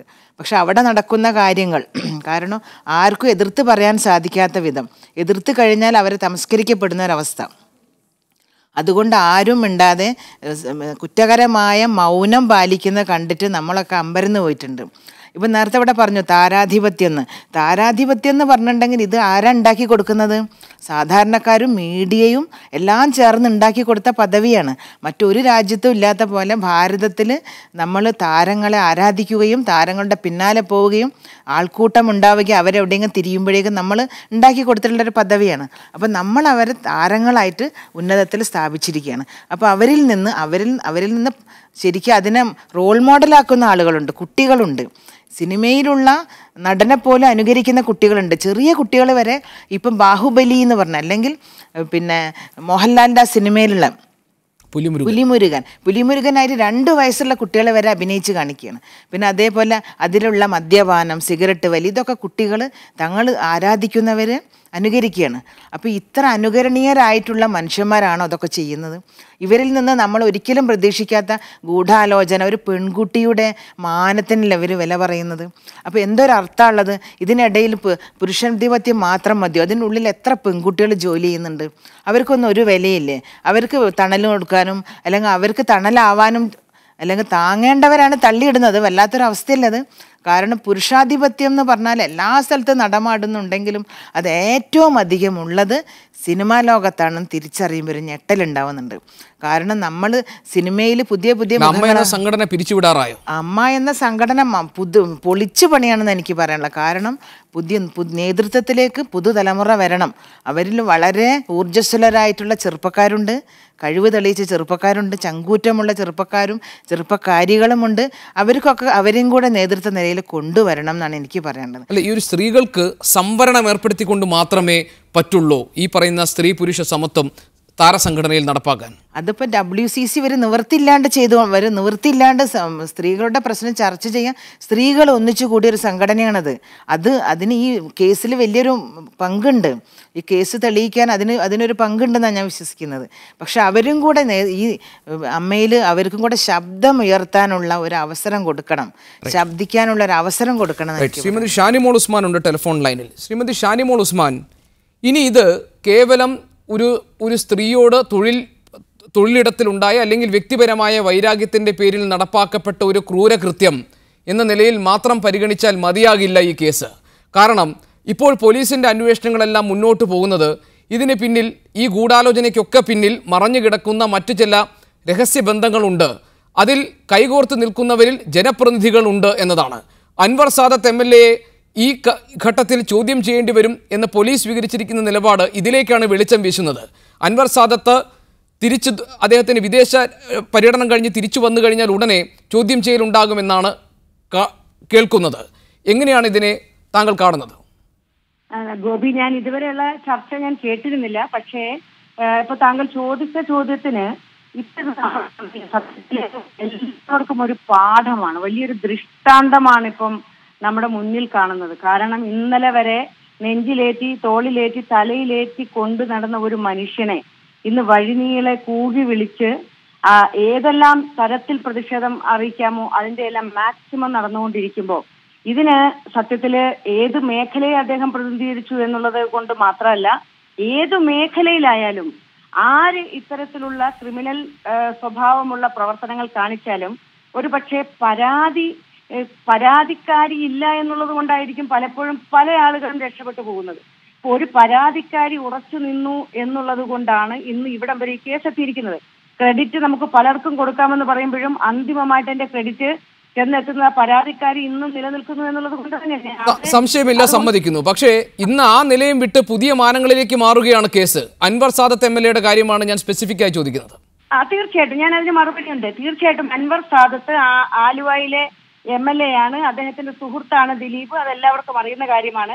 കേസുമായി ബന്ധപ്പെട്ടുകൊണ്ട് എന്തെങ്കിലും അന്വേഷിക്കണമെങ്കിൽ ഒരു സംശയം വേണ്ട, ഏതുതരം അന്വേഷണത്തിനും തയ്യാറാകണം എന്നുള്ളത് തന്നെയാണ് എന്റെ അഭിപ്രായം. കാരണം ഇത്തരം കാര്യങ്ങളിൽ ഒരു കാരണവശാൽ വ്യക്തിബന്ധമോ ഹൃദയബന്ധമോ രക്തബന്ധമോ ഒന്നും ബാധകമാകാൻ പാടില്ലാത്ത ഒന്ന് തന്നെയാണ് ഇത്തരത്തിലുള്ള സ്ത്രീകളോടുള്ള ക്രൂരത. ഈ ക്രൂരതയ്ക്ക് നമുക്ക് പകരം പറയാനായി അല്ലെങ്കിൽ ചേർത്ത് വെക്കാനായി വേറെ ഒരു കാര്യം പോലും നമുക്ക് പറയാൻ കഴിയാത്ത ഒരു സാഹചര്യം നിലനിൽക്കുമ്പോൾ അൻവർ സാദത്ത് എന്നല്ല, ആര് ഇതിനകത്ത് ബന്ധപ്പെട്ടിട്ടുണ്ടോ അവരെയൊക്കെ തന്നെ ചോദ്യം ചെയ്യണം. അവർക്കൊക്കെ എന്തെങ്കിലും അറിയാമെങ്കിൽ ഉത്തരവാദിത്തപ്പെട്ട ജനപ്രതിനിധികൾ എന്നുള്ള നിലയിൽ എന്തെങ്കിലും മനഃപൂർവ്വമായി അല്ല, ഈ നടിക്കെതിരായിട്ടുള്ള ക്രൂരകൃത്യത്തിന്റെ ഗൂഢാലോചനയിൽ നേരിട്ട് പങ്കാളികളാകുന്നു എന്ന തരത്തിൽ മാത്രമല്ല ഒരുപക്ഷെ പോലീസ് ഈ വിഷയത്തെ ഇനി കൈകാര്യം ചെയ്യാൻ പോകുന്നത്. അതിനപ്പുറം നിയമലംഘനം നടത്തിക്കൊണ്ട് നടന്നിട്ടുള്ള പല സാമ്പത്തിക ഭൂമി ഇടപാടുകൾക്ക് പിന്നിലും ഉള്ള അവിശുദ്ധ കൂട്ടുകെട്ടുകളെ പുറത്തിടുക എന്ന നിലയ്ക്ക് കൂടിയായിരിക്കും. അങ്ങനെ വരുമ്പോൾ ഈ രാഷ്ട്രീയ സ്വാധീനമുള്ളവർ, ജനപ്രതിനിധികളായിട്ടുള്ളവരൊക്കെ ഈ താരശോഭയുടെ മറവിൽ ഇവർക്കൊപ്പം കൈകോർത്തിട്ടുണ്ടോ എന്ന വിവരങ്ങളായിരിക്കും ഇനി വരും ദിവസങ്ങളിൽ പുറത്തു വരാൻ പോകുന്നത്. അത് വരണമല്ലോ. ഞാൻ പറയട്ടെ, ഇതിനകത്ത് ഏതെങ്കിലും കക്ഷി രാഷ്ട്രീയത്തിന്റെ ഭാഗമായിട്ട് നിന്നുകൊണ്ട് വർത്തമാനം പറയുകയല്ല. നമ്മുടെ രാജ്യത്തെ, നമ്മുടെ സംസ്ഥാനത്തെ ഒരു നിലനിൽക്കുന്ന ജനാധിപത്യ സംവിധാനത്തിന്റെ സമാന്തരമായിട്ട് പ്രവർത്തിക്കുന്ന ഏതെങ്കിലും തരത്തിലുള്ള ഭരണ സംവിധാനമോ സാമ്പത്തിക സംവിധാനമോ ഉണ്ടെങ്കിൽ ഒരു തർക്കവും വേണ്ട, അതൊക്കെ അടിച്ചു പൊളിച്ചു കളയാൻ ഈ കേസ് ഒരു കാരണമാകണമെന്ന് ആഗ്രഹിക്കുന്ന സാധാരണ ഒരു പൊതുപ്രവർത്തകയാണ് ഞാൻ. അത് എക്സ്പ്ലോർ വഴി അതിനകത്ത് ആരുണ്ട് ആരില്ല നമ്മൾ വളരെ ബ്ലാങ്ക് ആയിട്ട് തന്നെ അല്ലെങ്കിൽ ബ്ലൈൻഡ് ആയിട്ട് നമ്മൾ പറയുന്നു. ആരൊക്കെ ഇതിനകത്ത് ഇത്തരത്തിലുള്ള കുറ്റകൃത്യങ്ങൾ, സാമ്പത്തിക കുറ്റകൃത്യങ്ങളാണെങ്കിലും അത് എല്ലാ മേഖലയിലും, അത് രാഷ്ട്രീയ മേഖലയിലായാലും അത് മാധ്യമ മേഖലയിലായാലും അത് സിനിമാ മേഖലയിലായാലും പുറത്തു കൊണ്ടുവരാൻ വേണ്ടിയിട്ടുള്ള ഒരു വഴികാട്ടിയായി ഈ സംഭവം മാറട്ടെ എന്ന് പ്രാർത്ഥിക്കുന്ന ഒരാളാണ് ഞാൻ വരാം താങ്കളിലേക്ക്. പ്രതിഭ ഹരി MLA ടെലിഫോൺ ലൈനിലുണ്ട്. ശ്രീമതി പ്രതിഭ ഹരി, അൻവർ സാദത്തിന് ദിലീപുമായുള്ള അടുപ്പം മറ്റു പല അവിശുദ്ധ കൂട്ടുകെട്ടുകളിലേക്കും നീങ്ങിയിട്ടുണ്ടോ എന്ന സംശയമാണ് ഇപ്പോൾ പോലീസ് അന്വേഷിക്കുന്നത്. അത് അൻവർ സാദത്തിലേക്ക് മാത്രം ഒതുങ്ങി നിൽക്കാൻ പോകുന്നില്ല എന്നാണ് പൊതുവിൽ ഇപ്പോൾ പുറത്തു വരുന്ന സൂചന. മുകേഷ് MLAയിലേക്കും ഈ ചോദ്യം ചെയ്യൽ നീണ്ടുപോകാനുള്ള സാധ്യതയുണ്ടെന്ന് അറിയുന്നു. അങ്ങനെയാണെങ്കിൽ ഈ ക്രിമിനൽ കോൺസ്പിറസിക്ക് പിന്നിൽ മറഞ്ഞു കിടക്കുന്ന മറ്റ് പല പുതിയ വിവരങ്ങളും അല്ലെങ്കിൽ ഞെട്ടിക്കുന്ന പല പുതിയ വിവരങ്ങളും ഒരുപക്ഷെ നമ്മൾക്ക് കേൾക്കേണ്ടി വന്നേക്കാം. പ്രതിഭ ഹരി, താങ്കൾ ടെലിഫോണിലുണ്ടോ? ഞാൻ കേൾക്കുന്നുണ്ട്. അല്ല, ഞാൻ എന്താണ്, എനിക്ക് ക്വസ്റ്റ്യൻ ഒന്നും മനസ്സിലായില്ല. താങ്കൾ എന്നെ കേൾക്കുന്നുണ്ടല്ലോ അല്ലേ? കേൾക്കുന്നുണ്ട്. മുകേഷ് MLAയുടെ പേരും പറഞ്ഞു കേൾക്കുന്നുണ്ട്. ഇനിയിപ്പോൾ ചോദ്യം ചെയ്യലിൽ മുകേഷ് MLAയെ കൂടി ഉൾപ്പെടുത്തുമെന്ന് പറഞ്ഞു കേൾക്കുന്നു. അല്ല, ഞാനിതില് എനിക്ക് എൻ്റെ ഒരു പോയിന്റ് ഓഫ് വ്യൂവിൽ ഞാൻ ചിന്തിക്കുമ്പോഴേ ഇതിനകത്ത് ഗൂഢാലോചനയിൽ ആരെല്ലാം പങ്കെടുത്തിട്ടുണ്ടോ അവരെല്ലാം പ്രതികളാകും. ഞാൻ വളരെ നേരത്തെ തന്നെ ഈ ഒരുപാട് ചർച്ചകളിട്ട് കേരളത്തിൽ ഇങ്ങനെ നിൽക്കുമ്പോഴും തുടർച്ചയായി മാധ്യമങ്ങൾ ഇതൊക്കെ ചർച്ച ചെയ്യുമ്പോഴും ഞാൻ എൻ്റെ ഒരു പോയിന്റ് ഓഫ് വ്യൂ പറഞ്ഞിരുന്നു, എനിക്ക് ഉറപ്പാണ് ഇതിൻ്റെ അകത്ത് പ്രതികൾ പിടിക്കപ്പെടും. അതിൽ ആരാണേലും, അത് മുഖ്യമന്ത്രി തന്നെ പറഞ്ഞ എത്ര ഉന്നതരായാലും അവര് പിടിക്കപ്പെടും. അതിൻ്റെ അകത്ത് MLA എന്നോ അല്ലെങ്കിൽ താരരാജാവെന്നോ അങ്ങനെയൊന്നുമില്ല. കുറ്റം ചെയ്തവരുണ്ടെങ്കിൽ, ഒരു സ്ത്രീയുടെ മാനത്തിന് വില പറഞ്ഞവരുണ്ടെങ്കിൽ അവർ പിടിക്കപ്പെടുക എന്നുള്ളതാണ്. അതിന് ആരും നമുക്കറിയാത്തൊരു കാര്യത്തെ സംബന്ധിച്ച് ഒരു വാക്ക് പോലും കമന്റ് ചെയ്യാനായിട്ട് ഞാൻ ആഗ്രഹിക്കുന്നില്ല. കാരണം എനിക്കറിയില്ല അതിനെപ്പറ്റി. പക്ഷെ ആരൊക്കെ ഉണ്ടെങ്കിലും ഇതിനകത്ത് കൃത്യമായിട്ട് അത് ശരിയായ രൂപത്തിലുള്ള അന്വേഷണം നടക്കുന്നുണ്ടെന്നാണ് ഞാൻ പ്രതീക്ഷിക്കുന്നത്. ഞാൻ ആ വിശ്വാസത്തിൽ തന്നെയാണ് മുന്നോട്ട് പോയിക്കൊണ്ടിരുന്നത്. ശരി, ശ്രീമതി പ്രതിഭ ഹരി, താങ്കൾക്ക് അറിയാത്തൊരു കാര്യത്തിൽ താങ്കൾ കമന്റ് ചെയ്യണമെന്ന് ഞാനും ആഗ്രഹിക്കുന്നില്ല. എൻ്റെ ചോദ്യം സ്പെസിഫിക് ആയിട്ട് ഈ വിഷയത്തിൽ ഇപ്പോൾ താങ്കൾ പറഞ്ഞതുപോലെ ഈ ഗൂഢാലോചനകളിൽ ആരൊക്കെ പങ്കാളികളായി എന്നൊരു ഒറ്റ കുറ്റം മാത്രമല്ല, ഇതിനപ്പുറത്ത് നിയമവിരുദ്ധമായി നടന്നിട്ടുള്ള പല ഇടപാടുകൾ സംബന്ധിച്ച് അതിൽ ആരൊക്കെ കണ്ണി ചേർക്കപ്പെട്ടിട്ടുണ്ട്, അതിൽ മാഫിയ ബന്ധങ്ങൾ ഉണ്ടായിട്ടുണ്ടോ എന്നെല്ലാം പുതിയ കുറ്റം ആരോപിക്കാൻ പാകത്തിലുള്ള വെളിപ്പെടുത്തലുകളോ അല്ലെങ്കിൽ പുതിയ കണ്ടെത്തലുകളിലേക്കോ എത്താൻ സാധ്യതയുള്ള തരത്തിലേക്കാണ് പോലീസിന്റെ അന്വേഷണം പോകുന്നത്. അവിടെ ജനപ്രതിനിധികളായവരുടെ പേരുകൾ പറഞ്ഞു കേൾക്കുന്നു, അവർ ചോദ്യം ചെയ്യപ്പെടാൻ പോകുന്നു. അത് ഈ കേരളത്തിൽ പലപ്പോഴും താരാരാധന ഒരു വലിയ, ഞാൻ പലപ്പോഴും നമ്മുടെ തന്നെ MLA-മാരോടൊക്കെ തന്നെ ഞാൻ പറയാറുണ്ട്, നിങ്ങളുടെ പരിപാടികളിലൊക്കെ പലപ്പോഴും MLA-മാര് പങ്കെടുക്കുമ്പോൾ എൻ്റെ ഒരു വ്യക്തിപരമായ അഭിപ്രായം ഞാൻ പറയുന്നതാണ്. ഞാൻ ഈ ചർച്ചയുടെ ഭാഗത്ത് ഒരു വിവാദം ഉണ്ടാക്കണമെന്ന് പറയുന്നതല്ല. ഈ MLA-മാരെക്കാൾ അല്ലെങ്കിൽ മറ്റ് പൊളിറ്റീഷ്യൻസിനേക്കാൾ എന്താണ് ഇവർ ചെയ്യുന്നത്? നമ്മൾ ഒരുപാട് കഷ്ടപ്പെട്ടിട്ടാണ് നമ്മളുടെയൊക്കെ ഫീൽഡിൽ നിന്ന് ജനങ്ങളോടൊപ്പം നിൽക്കുന്നത്. അവിടെ മണിയല്ല നമ്മളുടെ ലക്ഷ്യം. നമ്മൾക്ക് തന്നിരിക്കുന്ന വോട്ടിനുള്ളൊരു തിരിച്ച് കൊടുക്കലാണ് നമ്മളെല്ലാവരും ചെയ്യുന്നത്, അല്ലെ? നമ്മുടെ കടമയാണ്. പക്ഷെ അവിടെ പലപ്പോഴും ഞാൻ കണ്ടിട്ടുണ്ട് അപാരമായിട്ടുള്ളൊരു താരാരാധന. നമ്മളുടെ പല ചില രാഷ്ട്രീയ, എനിക്കൊന്ന് ദിലീപ് നേരത്തെ അംബാസഡർ അല്ലായിരുന്നോ? നിങ്ങൾ ആരെങ്കിലും അത് ഓർക്കുന്നുണ്ടോ എന്ന് എനിക്കറിയില്ല. പൊതുവിദ്യാഭ്യാസത്തിന്റെ അംബാസഡർ കഴിഞ്ഞ ഗവൺമെന്റ് കാലത്ത് പ്രത്യേകം ദിലീപ് വന്നിരുന്നു എന്നാണ് എൻ്റെ ഒരു ഓർമ്മ കേട്ടോ. എൻ്റെ ഒരു മെമ്മറിയിൽ നിൽക്കുന്ന കാര്യമാണ്. ചർച്ചയൊന്നും ഞാൻ കണ്ടില്ല. ഞാൻ അതിന്റെ കൂടെ ഒരു അല്പം താരാരാധന കൂടുതൽ സിനിമയിലുണ്ടെന്ന് പറഞ്ഞാൽ ശരി. ഈ താര ആരാധന രാഷ്ട്രീയത്തിലുമുണ്ട് മാഡം. താരാരാധന രാഷ്ട്രീയത്തിലും ഞാൻ വിശ്വസിക്കുന്നില്ല. കാരണം വെച്ചാൽ രാഷ്ട്രീയക്കാർക്ക് താരാരാധന ഉള്ളവരുണ്ട്, ഞാൻ കണ്ടിട്ടുണ്ട്. ഞാൻ അതൊക്കെ പറയാറുമുണ്ട്. തീർച്ചയായിട്ടും മമ്മൂട്ടി നമുക്ക് ഇഷ്ടമാണ്, മോഹൻലാലിന് ഇഷ്ടമാണ്. പക്ഷെ അവരാണ് നമ്മുടെ റോൾ മോഡൽ എന്ന് ഞാൻ വിശ്വസിച്ചിട്ടേ ഇല്ല. അല്ലെങ്കിൽ ഫോർ എക്സാമ്പിൾ ഞാൻ എന്റെ പേര് പറഞ്ഞതേ ഉള്ളൂ. ഇവിടെ പല മാധ്യമങ്ങളും എടുത്ത് നോക്കും, ഒരു നന്നായി കഷ്ടപ്പെടുന്ന അല്ലെങ്കിൽ ജനങ്ങളോടൊപ്പം നിൽക്കുന്ന പല രാഷ്ട്രീയ പാർട്ടിയിലെ നേതാക്കന്മാരെയോ അല്ലെന്നുണ്ടെങ്കിൽ MLA-മാരെയോ ജനപ്രതിനിധികളെയോ ആരെയും തന്നെ അവർ മുന്നോട്ട് കാണിക്കാതെ എന്തെങ്കിലും ഡയലോഗ് പറയുന്ന, തട്ടുപൊളിപ്പൻ ഡയലോഗ് പറയുന്ന നടന്മാരെ പ്രസന്റ് ചെയ്യുന്ന ഞാനൊക്കെ ശരിക്കും ഞെട്ടിയിട്ടുണ്ട് കേട്ടോ. അതൊക്കെ ഞാൻ പറയാം. ഒരു ചർച്ച വന്നുകൊണ്ട് ഞാൻ പറയാം. അതുപോലെ തന്നെ എവിടെയെങ്കിലും ചെന്നാൽ ഈ ജനപ്രതിനിധികളാവുന്ന നമ്മുടെ താരങ്ങൾ അവർ പലപ്പോഴും ജനപ്രതിനിധികളായി മാറുന്നില്ല. പലരും അവരെപ്പോഴും താരങ്ങളായി തന്നെ ജീവിക്കാനായിട്ട് ഞാൻ കണ്ടിട്ടുണ്ട്. അല്ല, ജനം അവരെ താരങ്ങളായി ജീവിക്കാനാണ് അനുവദിക്കുന്നത്. ഒരു വലിയ പരിപാടിയിലൂടെ ഞാൻ പങ്കെടുത്തപ്പോൾ അവിടെ താരരാജാവിന്റെ സാന്നിധ്യമാണ് ജനങ്ങളെ കൂടുതൽ ആഴ്ത്തിയതെന്നും അവിടെ വന്ന പ്രധാനപ്പെട്ട അതിഥിയേക്കാൾ കൂടുതൽ താരരാജാവിന്റെ നേരെ ജനം പോകുന്നതൊക്കെ ഞാൻ കണ്ടിട്ടുണ്ട്. അതേ ഒരു പ്രശ്നം വരുമ്പോ ചികിത്സ ഹോസ്പിറ്റലിൽ പോയി പിന്നീട് വാങ്ങിക്കാൻ വന്നപ്പം കല്ലെറിഞ്ഞു എന്ന് പറയുന്ന പോലെ നമ്മുടെ ചുറ്റുപാടുകളിൽ ഇവരൊക്കെ വളർന്ന് പന്തലിച്ച് ഇവരെ വടവൃക്ഷങ്ങളായി വളരാൻ അനുവദിച്ചതിന് ശേഷം ഒരു കുറ്റം വരുമ്പോ അവരെ എല്ലാവരോടും ഞാൻ പറയുന്നത് അതിനൊന്നും അല്ല ആവശ്യം. കൃത്യമായി ശിക്ഷ കൊടുക്കുക. അവിടെ ഇത് ഇത്രയും ഒന്നും കിടന്ന് ഇതുപോലെ ബഹളം വെക്കേണ്ട ആവശ്യമുണ്ടെന്നൊന്നും ഞാൻ. ശരി ശ്രീമതി പ്രതിഭാഹരി, ശരി, ഞാൻ വരാം. ശ്രീ ടി ചന്ദ്രൻ, ഈ കേസ് അന്വേഷണത്തിൻ്റെ ഇതിൽ വഴിത്തിരിവുണ്ടായ ഒരു നിർണായക ഘട്ടത്തിൽ പലതരത്തിലുള്ള അഭ്യൂഹങ്ങളും അല്ലെങ്കിൽ പല സൂചനകളും പുറത്തു വന്നിരുന്നു. അതിലൊന്നാണ് ഈ ഗൂഢാലോചനയുടെ ഭാഗമായി നിന്ന് ഒരു സ്ത്രീ സാന്നിധ്യത്തെക്കുറിച്ചുള്ള പരാമർശം. മാഡം പറഞ്ഞതനുസരിച്ചാണ് കാര്യങ്ങൾ ചെയ്തത്, മാഡം ഏൽപ്പിക്കാൻ പറഞ്ഞിരിക്കുന്നു എന്നൊക്കെയുള്ള പൾസർ സുനിയുടെ മൊഴികളിൽ നിന്ന് ഒരു സ്ത്രീ സാന്നിധ്യത്തിൻ്റെ സൂചനകൾ പുറത്തു വന്നിരുന്നു.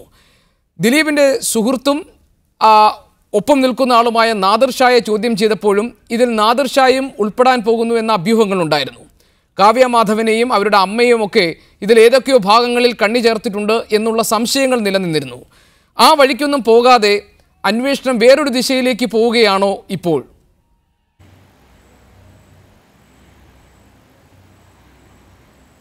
അല്ല, അഭ്യൂഹങ്ങളുടെ വഴിക്ക് അന്വേഷണം പോകുന്നില്ലെന്നേ ഉള്ളൂ. അഭ്യൂഹങ്ങൾ അവിടെ ഒരു വഴിക്ക് പോയിക്കോട്ടെ. കേസന്വേഷണമൊക്കെ ഭംഗിയായിട്ട് നടന്ന് കിട്ടിയ തെളിവുകളും അതിൻ്റെ സർക്കംസ്റ്റാൻസും ഒക്കെ കളക്ട് ചെയ്ത് പോലീസ് ഒരു വിശ്വസിക്കത്തക്ക ഉള്ള ഒരു ചാർജുമായിട്ട് പോലീസ് കോടതിയുടെ മുമ്പിൽ എത്തിയിട്ടുണ്ട്. പിന്നെ അതിൻ്റെ അഭ്യൂഹങ്ങളെ പറ്റി നമ്മളിനി വലിയ ചർച്ച ചെയ്യുന്നതിൽ അർത്ഥമില്ല.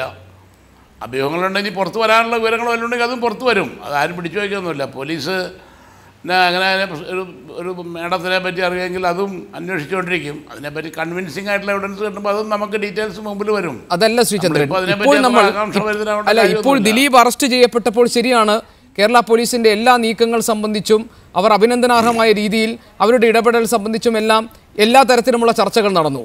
പക്ഷേ തുടക്കത്തിൽ താങ്കൾക്കും അറിയാവുന്നതുപോലെ ഇതായിരുന്നില്ലല്ലോ സ്ഥിതി. തെളിവുകൾ ശേഖരിക്കുന്ന കാര്യത്തിൽ പോലീസിന് വീഴ്ച പറ്റി, വേണ്ട രീതിയിൽ ഇടപെടലുകൾ ഉണ്ടായില്ല, ചില സ്വാധീനങ്ങൾ ഇതിന് പിന്നിൽ പ്രവർത്തിച്ചിരുന്നു. അവിടെ പോലീസ് നിശബ്ദരായി നിന്നു.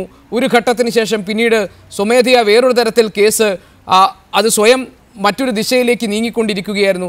നിവൃത്തിയില്ലാതെ ഈ കേസിൽ അന്വേഷണം നടത്തേണ്ടി വന്നു എന്നൊക്കെ പല സന്ദർഭങ്ങളിലായി പോലീസിൻ്റെ നടപടികൾക്ക് നേരെയും വിമർശനങ്ങൾ ഉണ്ടായിരുന്നു.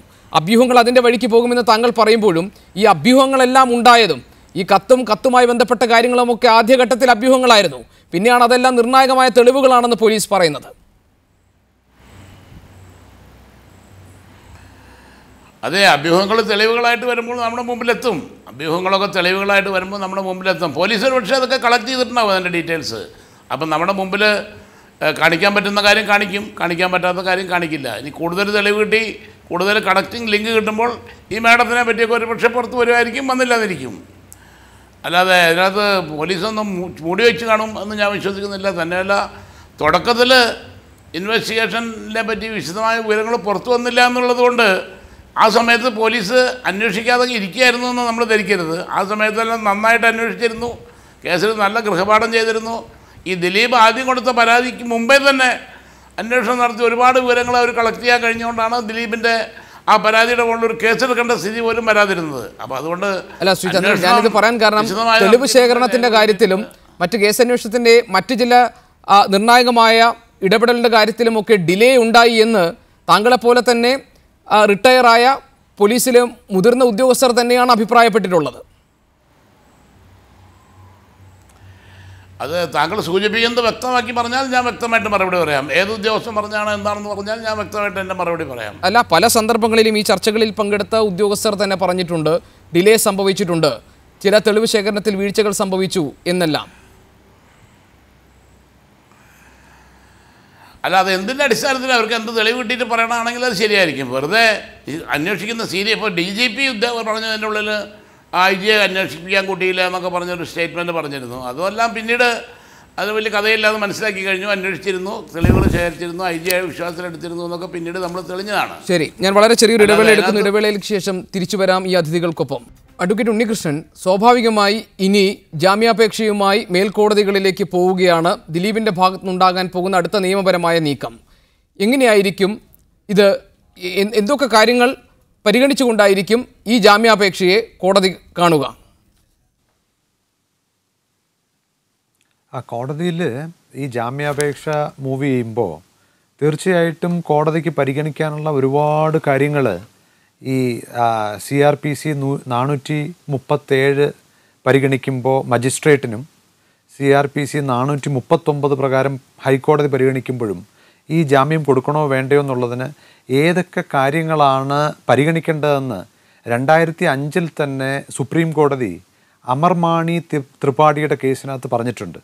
അപ്പോൾ വളരെ ഇൻഫ്ലുവൻഷ്യൽ ആയിട്ടുള്ളൊരു പേഴ്സൺ, അയാളുടെ മണി പവർ, അതുപോലെ ഈ സാക്ഷികളെ സ്വാധീനിച്ചിട്ട് ഈ തെളിവുകൾ നശിപ്പിക്കാൻ പിന്നെ അങ്ങനെയുള്ള എല്ലാ കാര്യങ്ങളെയും കുറിച്ചും ആ ചെയ്ത കുറ്റത്തിൻ്റെ ഗ്രാവിറ്റി, അപ്പോൾ അതെല്ലാം നോക്കിയതിന് ശേഷം വേണമെങ്കിൽ കോടതിക്ക് ഈ ട്രയൽ കഴിയുന്നത് വരെ ഇയാളെ പുറത്തു വിടരുത് എന്ന് ഒരു തീരുമാനമെടുക്കാം. അത് ഈ പോലീസ് കളക്ട് ചെയ്യുന്ന എവിഡൻസിൻ്റെയൊക്കെ അടിസ്ഥാനത്തിലും പ്രോസിക്യൂട്ടർ സബ്മിറ്റ് ചെയ്യുന്ന ആർഗ്യുമെൻസിൻ്റെ അടിസ്ഥാനത്തിലുമൊക്കെയാണ് അത് ചെയ്യാറുള്ളത്. അത് കൂടാതെ തന്നെ Delhi domestic working women's forum versus union of India എന്ന് പറയുന്ന ഒരു കേസിൽ 1995 സുപ്രീം കോടതി പറഞ്ഞിട്ടുണ്ട്, ഒരു റേപ്പ് വിക്ടിമിന് എല്ലാ സമയത്തും ഒരു വക്കീലിൻ്റെ അസിസ്റ്റൻസ് കൊടുക്കണം, അത് ട്രയൽ തീരുന്നത് വരെയും കണ്ടിന്യൂ ചെയ്യണമെന്ന് പറഞ്ഞിട്ടുണ്ട്. അതുപോലെ 2001 സുപ്രീം കോടതി JK international Delhi state versus Delhi state അതിനകത്ത് പറഞ്ഞിട്ടുണ്ട്, ഒരു പ്രതിക്ക് വിക്ടിമിന് തീർച്ചയായിട്ടും ഒരു പ്രൈവറ്റ് ലോയറെ വെച്ചിട്ട് ഈ ജാമ്യാപേക്ഷയെ എതിർക്കാം എന്ന് പറയുന്നുണ്ട്. അപ്പോൾ അത് ഈ പ്രോസിക്യൂഷൻ്റെ ഭാഗത്തുനിന്ന് പറയാത്ത കാര്യങ്ങളെല്ലാം കൃത്യമായിട്ട് ഈ വിക്ടിമിൻ്റെ വക്കീലിന് പറയാം. അപ്പോൾ അത് ഈ 437 അതായത് മജിസ്ട്രേറ്റ് പരിഗണിക്കുമ്പോൾ പോലും വേണമെങ്കിൽ CRPC സെക്ഷൻ 302 CRPC അത് ഇൻ്റർപ്രറ്റ് ചെയ്തിട്ട് മജിസ്ട്രേറ്റിന് വൈഡ് പവേഴ്സ് ഉണ്ട്. അപ്പോൾ ഈ വിക്ടിമിന് വേണമെങ്കിൽ ഒരു വക്കീലിനെ വെച്ചിട്ട് ഈ ജാമ്യാപേക്ഷയെ എതിർക്കുകയും അതിൻ്റെ ഗ്രാവിറ്റി ഓഫ് ദ ഒഫൻസസും പിന്നെ ചിലപ്പോൾ ഇത്രയൊക്കെ ചെയ്ത ആളാണെന്ന് ഇപ്പോൾ നമ്മൾ മീഡിയാസിലൊക്കെ കണ്ടുകൊണ്ടിരിക്കുന്നു, ഇത്രയൊക്കെ വളരെ ഗൂഢാലോചനകളും ഒക്കെ ചെയ്തിട്ട് വളരെ നികൃഷ്ടമായ രീതിയിൽ ഇങ്ങനെയൊക്കെ ചെയ്തിട്ടുള്ള ആളാണ്. അപ്പോൾ ആ വിക്ടിമിൻ്റെ ലൈഫ് തന്നെ ചിലപ്പോൾ ഡേഞ്ചറിലാണ് എന്ന് വേണമെങ്കിൽ ഇയാൾ പുറത്തിറങ്ങിയാൽ എന്ന് പറയത്തക്ക രീതിയിലുള്ള ഒരുപാട് ആർഗ്യുമെൻറ്റ്സ് വെക്കാൻ വേണ്ടി അവർക്ക് ഒരു കോടതിയുടെ പെർമിഷനോടുകൂടി അവരുടെ ഒരു ലോയറിനെ അഡീഷണലായിട്ട് വെച്ച് ഇതൊക്കെ ചെയ്യാവുന്നതാണ്. അപ്പോൾ അങ്ങനെ ചെയ്യുകയാണെങ്കിൽ എത്രയും പെട്ടെന്ന് ഈ ഒരു സ്പെഷ്യൽ കോർട്ട് കോൺസ്റ്റിറ്റ്യൂട്ട് ചെയ്യുക, എന്നിട്ട് ട്രയൽ ഫാസ്റ്റായിട്ട് നടത്തുക. ഇങ്ങനെയുള്ള ഒരു കേസിനകത്ത് ഇതൊരു എക്സാമ്പിളായിട്ട് എടുത്തിട്ട് ഒരു മോഡൽ കേസായിട്ട് എടുത്തിട്ട് ഈ രാജ്യത്തെ ഓരോ ജനങ്ങൾക്കും ഇത് ഇത്ര സീരിയസ് ആയിട്ടുള്ള മാറ്റർ അത് കൃത്യമായിട്ട് നടത്തി കുറ്റം തെളിയിച്ച് ശിക്ഷ വാങ്ങിച്ചു കൊടുത്തു കഴിയുമ്പോൾ ഈ ക്രിമിനൽ മെൻറ്റാലിറ്റി ആയിട്ട് നടക്കുന്ന ഒരുപാട് ആളുകളുണ്ട്. അവർക്കെല്ലാം അതൊരു പാഠമായി മാറും. ഇതൊരു മെസ്സേജ് ആയിരിക്കണം സമൂഹത്തിൽ വരേണ്ടത്. അപ്പോൾ അതിന് കൃത്യമായ നടപടിക്രമങ്ങൾ പോലീസിൻ്റെ ഭാഗത്തുനിന്ന് കൂടാതെ ഈ വിക്ടിമിൻ്റെ ഭാഗത്തുനിന്ന് ഉണ്ടായാൽ വളരെ നല്ലതാണ്. റൈറ്റ്. ഡോക്ടർ ബിജു, ഇവിടെ ഈ സിനിമയ്ക്ക് പിന്നിലെ ഉള്ളറക്കഥകൾ സംബന്ധിച്ച് ഈ അടുത്ത കാലത്ത് ചില ആനുകാലികങ്ങളിൽ വന്ന റിപ്പോർട്ടുകളിലൊക്കെ പറയുന്നത് കൊച്ചി കേന്ദ്രീകരിച്ചിട്ടുള്ള സിനിമാ മേഖലയ്ക്ക് പിന്നിലുള്ള മാഫിയ ബന്ധങ്ങളെക്കുറിച്ചും ലഹരിമരുന്ന്, സ്ത്രീകളെ ഉപയോഗിക്കൽ തുടങ്ങി പല കാര്യങ്ങളിലുമുള്ള ഈ അവിശുദ്ധമായ ഇടപെടലുകളും അവർ സിനിമയുടെ മേൽ അതിൻ്റെ സമസ്ത മേഖലകളിലും ആധിപത്യം ചെലുത്തുന്ന കാര്യങ്ങളുമാണ്. ഇത് സിനിമാ മേഖലയിൽ നിന്നുള്ളവർ തന്നെ ഒളിഞ്ഞും തെളിഞ്ഞും പറഞ്ഞിട്ടുള്ള കാര്യങ്ങളാണ്. ഇപ്പോൾ ഈ അന്വേഷണം ഈ നിലയിലേക്കൊക്കെ മാറുന്നതോടുകൂടി ഇതിനെ പൂർണ്ണമായി ശുദ്ധീകരിക്കുന്ന തരത്തിലേക്കുള്ള ഒരു ഇടപെടൽ സാധ്യമാകുമെന്ന് താങ്കൾ കരുതുന്നുണ്ടോ? രണ്ടാമതായി, ഇതിനു മുൻപ് ഇപ്പോൾ ജയിലിലാക്കപ്പെട്ടിട്ടുള്ള ദിലീപിന് സംസ്ഥാന അവാർഡ് ഒരു സിനിമയ്ക്ക് കിട്ടിയ സമയത്ത് താങ്കൾ നടത്തിയ ഒരു പ്രസ്താവന ഞാൻ ഓർമ്മിക്കുന്നു.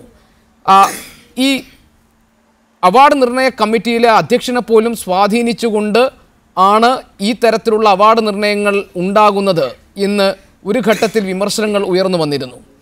ഇതെല്ലാം ഈ പണത്തിൻ്റെയും ഈ പറയുന്ന ആധിപത്യത്തിൻ്റെയും ഒക്കെ സ്വാധീനം കൊണ്ട് സംഭവിക്കുന്നതാണോ? ഇതിനൊക്കെ എന്ത് മാറ്റങ്ങളാണ് ഇനി പ്രതീക്ഷിക്കാൻ കഴിയുക?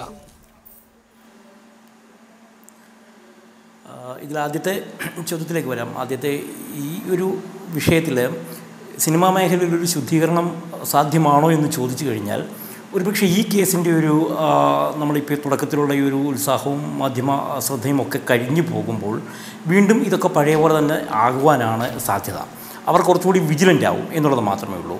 ഇത് ശുദ്ധീകരണം നടക്കണമെങ്കിൽ ഇതിൽ ഗവൺമെൻറ്റിൻ്റെ ഭാഗത്തു നിന്നും കൃത്യമായ ചില ഇടപെടലുകൾ ഉണ്ടാവണം. ഒരുപക്ഷെ സിനിമാ മേഖലയിലാണ് നമ്മുടെ ഗവൺമെൻറ്റിന് യാതൊരു റോളുമില്ലാത്തത്. ഞാൻ ചോദിക്കട്ടെ, നമ്മുടെ നാട്ടിലൊരു കാറ് രജിസ്റ്റർ ചെയ്യണമെങ്കിൽ അത് RTOയുമായിട്ട് ബന്ധപ്പെട്ടിട്ടാണ്, അല്ലെങ്കിൽ വാഹന രജിസ്ട്രേഷൻ വകുപ്പുമായിട്ട് ബന്ധപ്പെട്ടിട്ടാണ്. ഇങ്ങനെ ഓരോ കാര്യങ്ങളും, ഒരു വ്യവസായം തുടങ്ങണമെങ്കിൽ അത് വ്യവസായ വകുപ്പുമായി ബന്ധപ്പെട്ടിട്ടാണ്. ഇവിടെ ഒരു സിനിമ രജിസ്റ്റർ ചെയ്യണമെങ്കിൽ സർക്കാരുമായി യാതൊരു ബന്ധവുമില്ല. സിനിമയുടെ രജിസ്ട്രേഷന് സർക്കാരിൻ്റെ അനുമതി വേണ്ട. സിനിമയുടെ മറ്റു കാര്യങ്ങൾക്കൊന്നും തന്നെ സർക്കാരുമായി, സെൻസറിങ്ങിന് മാത്രമേ സർക്കാരിലേക്ക് പോകുന്നുള്ളൂ. അതുകൊണ്ട് തന്നെ സിനിമയുടെ നിർമ്മാണ വിതരണ മേഖലകളുമായി ബന്ധപ്പെട്ടിട്ട് ഗവൺമെൻറ്റിൻ്റെ ഫലപ്രദമായ ഒരു ഇടപെടൽ ഇന്നേ വരെയും ഉണ്ടായിട്ടില്ല. വിവിധ നിർദ്ദേശങ്ങൾ, അടൂർ കമ്മിറ്റി റിപ്പോർട്ട് പോലെയുള്ള വിവിധ നിർദ്ദേശങ്ങൾ സർക്കാർ മേശപ്പുറത്ത് ഇപ്പോഴും വെച്ചിരിക്കുകയാണ്. അടൂർ കമ്മിറ്റി റിപ്പോർട്ട് കൊടുത്തിട്ട് 2 മാസമായി, ഞങ്ങളുടെ നേതൃത്വത്തിൽ റിപ്പോർട്ട് കൊടുത്തിട്ട് 1.5 വർഷമായി. ഇതൊക്കെ അവിടെ വെച്ചിരിക്കുകയാണ്. അപ്പോൾ ഇതിൽ സർക്കാർ കൃത്യമായിട്ട് എന്തുകൊണ്ട് ഈ രജിസ്ട്രേഷൻ നടപടികൾ, നമ്മുടെ KSFDC ഉണ്ട്, ചലച്ചിത്ര അക്കാദമി ഉണ്ട്, എന്തുകൊണ്ട് ഒരു സിനിമ രജിസ്റ്റർ ചെയ്യുന്നതിന് ഇവിടേക്ക് കൊടുത്തുകൂടാ? അതുപോലെ തന്നെ ഈ രംഗത്ത് പ്രവർത്തിക്കുന്ന ആളുകളെ സംഘടനയിൽ അംഗങ്ങളല്ല എന്നുള്ള ഭീഷണിയോടുകൂടി വിലക്കുക, അവരെ ജോലി ചെയ്യാൻ അനുവദിക്കാതിരിക്കുക. മഹാനടനായ തിലകനെ പോലും എത്രയോ വർഷങ്ങളോളം മാറ്റി നിർത്തി. നമ്മുടെ ഗവൺമെൻറ് ഇടപെട്ടിട്ടുണ്ടോ? ആരെങ്കിലും ചോദിക്കാനുണ്ടായിരുന്നോ? മാധ്യമങ്ങളല്ലാതെ. അപ്പോൾ ഇത്തരത്തിലുള്ള എല്ലാവിധ അനാവശ്യ പ്രവർത്തനങ്ങൾക്കും വളം വെച്ച് കൊടുക്കുന്നത് ഗവൺമെൻറ്റിൻ്റെ ഒരു നേരിട്ടുള്ള കൺട്രോൾ ഇല്ലാത്തത് കൊണ്ടാണ്. അപ്പോൾ ആ വിഷയത്തിൽ ഗവൺമെൻറ്റിൻ്റെ ഒരു അടിയന്തര ഇടപെടലുകൾ, ഒരു സിനിമാ നയം, ഒരു ഫിലിം പോളിസി ഇല്ലാത്ത സ്റ്റേറ്റാണ് കേരളം. ഇന്ത്യയിലെ ഏറ്റവും കൂടുതൽ സിനിമകൾ ഉൽപ്പാദിപ്പിക്കുന്നതിൽ 3-ാം സ്ഥാനത്താണ് കേരളം. മലയാള സിനിമ, ഹിന്ദിയും ഭോജ്പുരിയും കഴിഞ്ഞാൽ ഏറ്റവും കൂടുതൽ സിനിമകൾ, തമിഴിനേക്കാൾ കൂടുതൽ സിനിമകൾ നമ്മൾ ഉണ്ടാക്കുന്നുണ്ട്. അവിടെയാണ് നമുക്കൊരു ഫിലിം പോളിസി ഇല്ലാത്തത്. അപ്പോൾ ഇതിലൊക്കെ ഗവൺമെൻറ് ഇനിയും മൗനമായിട്ടിരിക്കാനാണ് ഭാവമെങ്കിൽ ഇതൊക്കെ ഇങ്ങനെ തന്നെ തുടരുകയും ചെയ്യും. ഇനി രണ്ടാമത്തെ കാര്യം ഈ പുരസ്കാരവുമായി ബന്ധപ്പെട്ട്, അത് ആ സമയത്ത് മാത്രമല്ല, പുരസ്കാരങ്ങളുമായി ബന്ധപ്പെട്ടൊക്കെ എപ്പോഴും നമ്മൾ പറയുന്ന കാര്യമാണ്. ഗവൺമെൻറ്റിൻ്റെ പുരസ്കാരങ്ങൾ എന്നൊക്കെ പറയുന്നത് കുറച്ചുകൂടി വളരെ സാംസ്കാരികമായിട്ടൊക്കെ ചെയ്യേണ്ട കാര്യങ്ങളാണ്. ആ സമയത്ത് ഞാനിപ്പോഴും ഓർക്കുന്നുണ്ട്, ദിലീപിന് പുരസ്കാരം കിട്ടുന്ന സമയത്ത് ഒരു സ്റ്റേറ്റിൻ്റെ അവാർഡ് കമ്മിറ്റിയുടെ ചെയർമാനായി വന്നത് ഭാഗ്യരാജ് എന്ന് പറയുന്ന ഒരു നടനായിരുന്നു.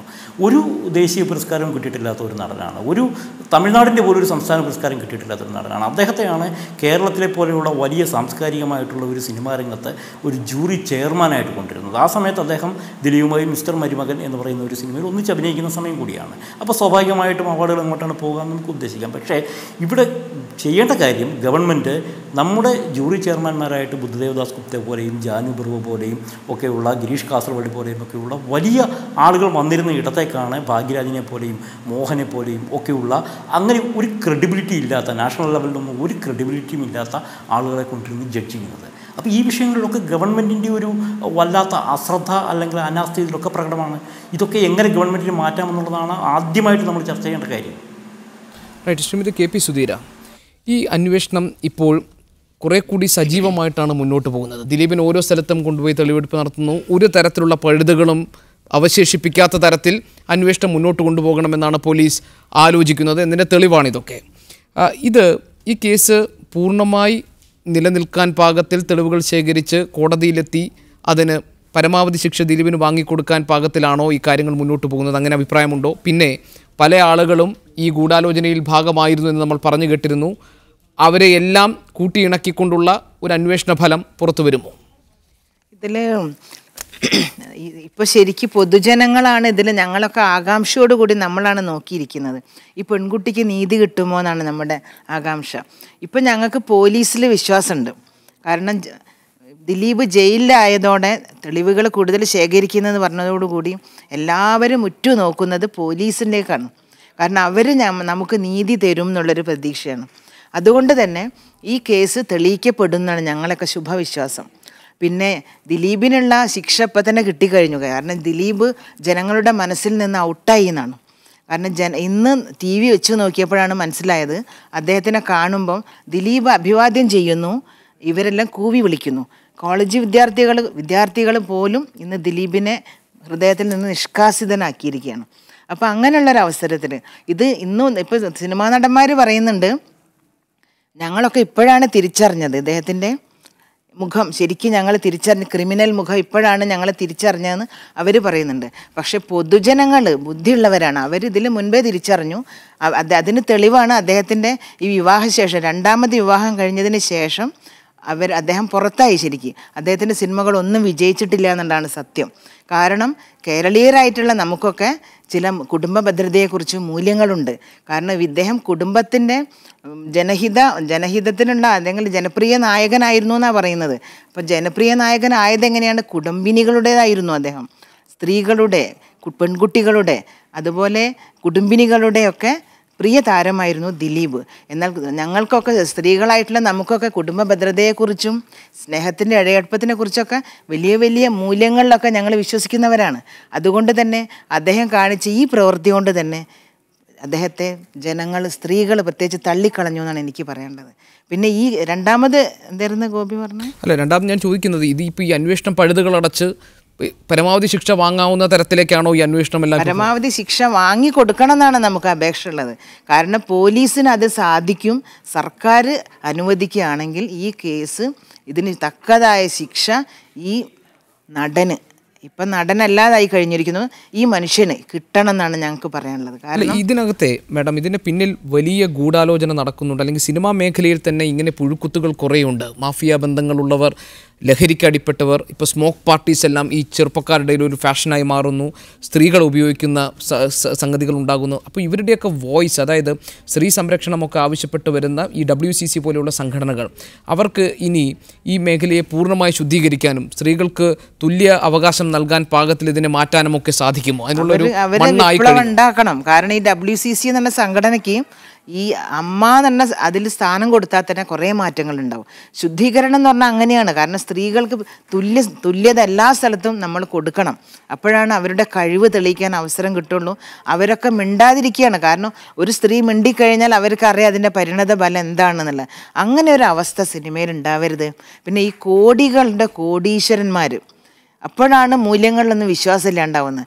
ജനങ്ങൾക്കൊന്നും കോടികളില്ല, അതുകൊണ്ട് ഞങ്ങൾക്കൊക്കെ മൂല്യങ്ങളിൽ വിശ്വാസമുണ്ട്.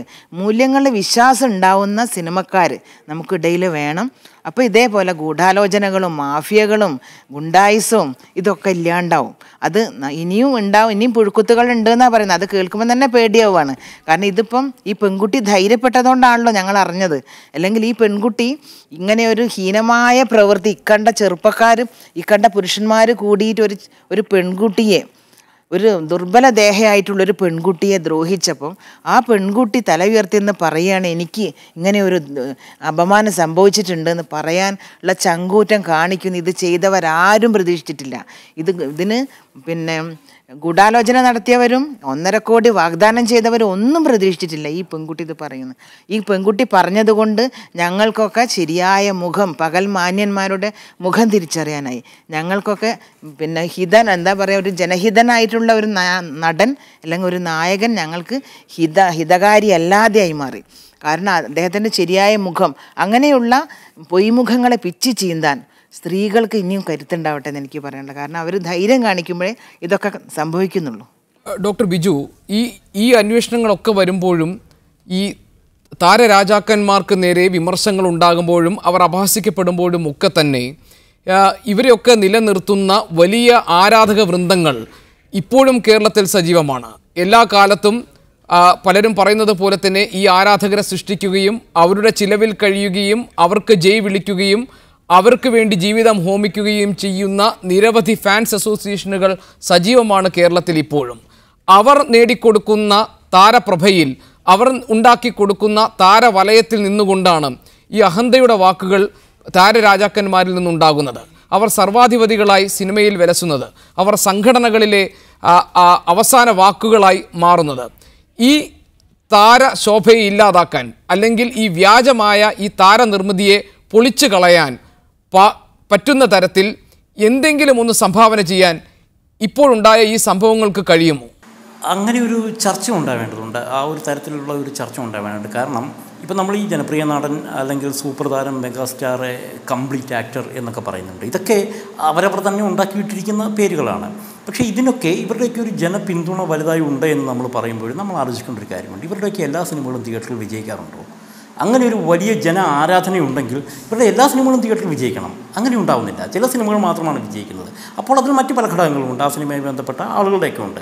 പക്ഷേ ഇവരൊക്കെ എപ്പോഴും നിലനിന്ന് പോരുന്നത് ഫാൻസ് അസോസിയേഷൻ എന്ന് പറയുന്ന ഒരു തെമ്മാടിക്കൂട്ടത്തെ, അങ്ങനെ തന്നെയാണ് പറയേണ്ടത്, തെമ്മാടിക്കൂട്ടത്തെ ഒപ്പം നിർത്തിയിട്ടാണ്. ഈ അടുത്ത കാലത്ത് തന്നെ ഇതിൻ്റെ ഒരു പ്രശ്നം, ഈ ഫാൻസ് അസോസിയേഷൻ ഈ താരങ്ങളെ വിമർശിക്കുന്നത് അനുവദിക്കാറില്ല, ഇവരുടെ സിനിമകളെ വിമർശിക്കുന്നത് അനുവദിക്കാറില്ല. ഈ അടുത്ത കാലത്ത് തന്നെ ഒരു വനിതാ നിരൂപക ഉൾപ്പെടെയുള്ള പെൺകുട്ടി ഉൾപ്പെടെയുള്ള അവർ അതിനെതിരെ ഒരു സൂപ്പർ താരത്തിൻ്റെ സിനിമയ്ക്കെതിരെ എഴുതിയപ്പോൾ അവരെ വളരെ മോശമായി അസഭ്യം പ്രയോഗിച്ചിട്ടാണ് ഓൺലൈൻ മാധ്യമങ്ങളിലൂടെ അതിനെ നേരിടുന്നത്. അങ്ങനെ എത്രയോ ആളുകളെ അവർക്കിഷ്ടമല്ലാത്ത മറ്റു താരങ്ങളുടെ സിനിമകളെ കൂവി വിളിക്കുക. അപ്പോൾ ഇത് ഫാൻസ് അസോസിയേഷൻ എന്ന് പറയുന്നത് ഒരു വലിയ തെമ്മാടിക്കൂട്ടമായി ഒപ്പം നിർത്തി ഇവരുടെ എല്ലാ ആവശ്യങ്ങൾക്കും ഉപയോഗിക്കുകയാണ്. അപ്പോൾ ഇതിലൂടെയൊക്കെയാണ് ഇവർ ഈ താര ആരാധന നിലനിർത്തുന്നത്. ഇത് നിർത്തണമെങ്കിൽ രണ്ട് കാര്യങ്ങളാണുള്ളത്. ഈ താര ആരാധന ഇത്രയേറെ വന്നതും താരങ്ങൾ ഇത്രയേറെ വന്നതിലും ഒരു വലിയ പങ്ക് ഇപ്പോൾ നമ്മൾ മീഡിയ വണ്ണിലിരുന്നാണ് സംസാരിക്കുന്നത്. മീഡിയ വണ്ണ് അതിൽ പെടുന്നില്ല. പക്ഷേ ഇവിടുത്തെ പ്രധാനപ്പെട്ട ചാനലുകൾക്കുണ്ട്. കാരണം ഈ താരങ്ങൾ, ഒരു താരത്തിനെ മാത്രം മുൻനിർത്തി സിനിമകൾക്ക് വലിയ വില കൊടുക്കുന്ന, സാറ്റലൈറ്റ് റൈറ്റ് എന്ന് പറയുന്ന വലിയ വില കൊടുക്കുന്ന ഏർപ്പാട് തുടങ്ങിയിടത്താണ്, ഒരു 10 വർഷം മുമ്പ് തുടങ്ങിയിടത്തു നിന്നാണ് ഇവിടെ ഈ താരങ്ങൾ വലുതാവുന്നത്. അവരെ ഡിപ്പെൻഡ് ചെയ്ത് ഞങ്ങൾക്ക് വലിയ വില കിട്ടുന്നുണ്ട് ഒരു ടെലിവിഷനിൽ നിന്ന്, ഞങ്ങളുടെ സിനിമ ഇറങ്ങുന്നതിന് മുമ്പ് തന്നെ ടെലിവിഷൻ കോടികൾ മുടക്കി മേടിക്കും, അതുകൊണ്ട് ഞങ്ങൾ പറയുന്നത് പോലെ നടന്നാൽ മതി എന്നുള്ള ഒരു ഹുങ്ക് ഉണ്ടാവുന്നത് ഇതിലൂടെയാണ്. ഇത് മറ്റ് ഭാഷകളിലൊന്നുമില്ല. മറ്റ് ഭാഷകളിലൊക്കെ തിയേറ്ററിൽ വിജയിക്കുന്ന സിനിമയ്ക്കാണ് സാറ്റലൈറ്റ് റേറ്റ് കൊടുക്കുന്നത്. ഇവിടെ ഇന്ന താരങ്ങളുണ്ടോ എങ്കിൽ ഞങ്ങൾ പൈസ തരാം, ആരാണ് സംവിധായകനെന്നറിയേണ്ട, എന്താണ് ഇതിൻ്റെ പ്രമേയം, എത്ര സ്ത്രീവിരുദ്ധമാണെന്നറിയേണ്ട.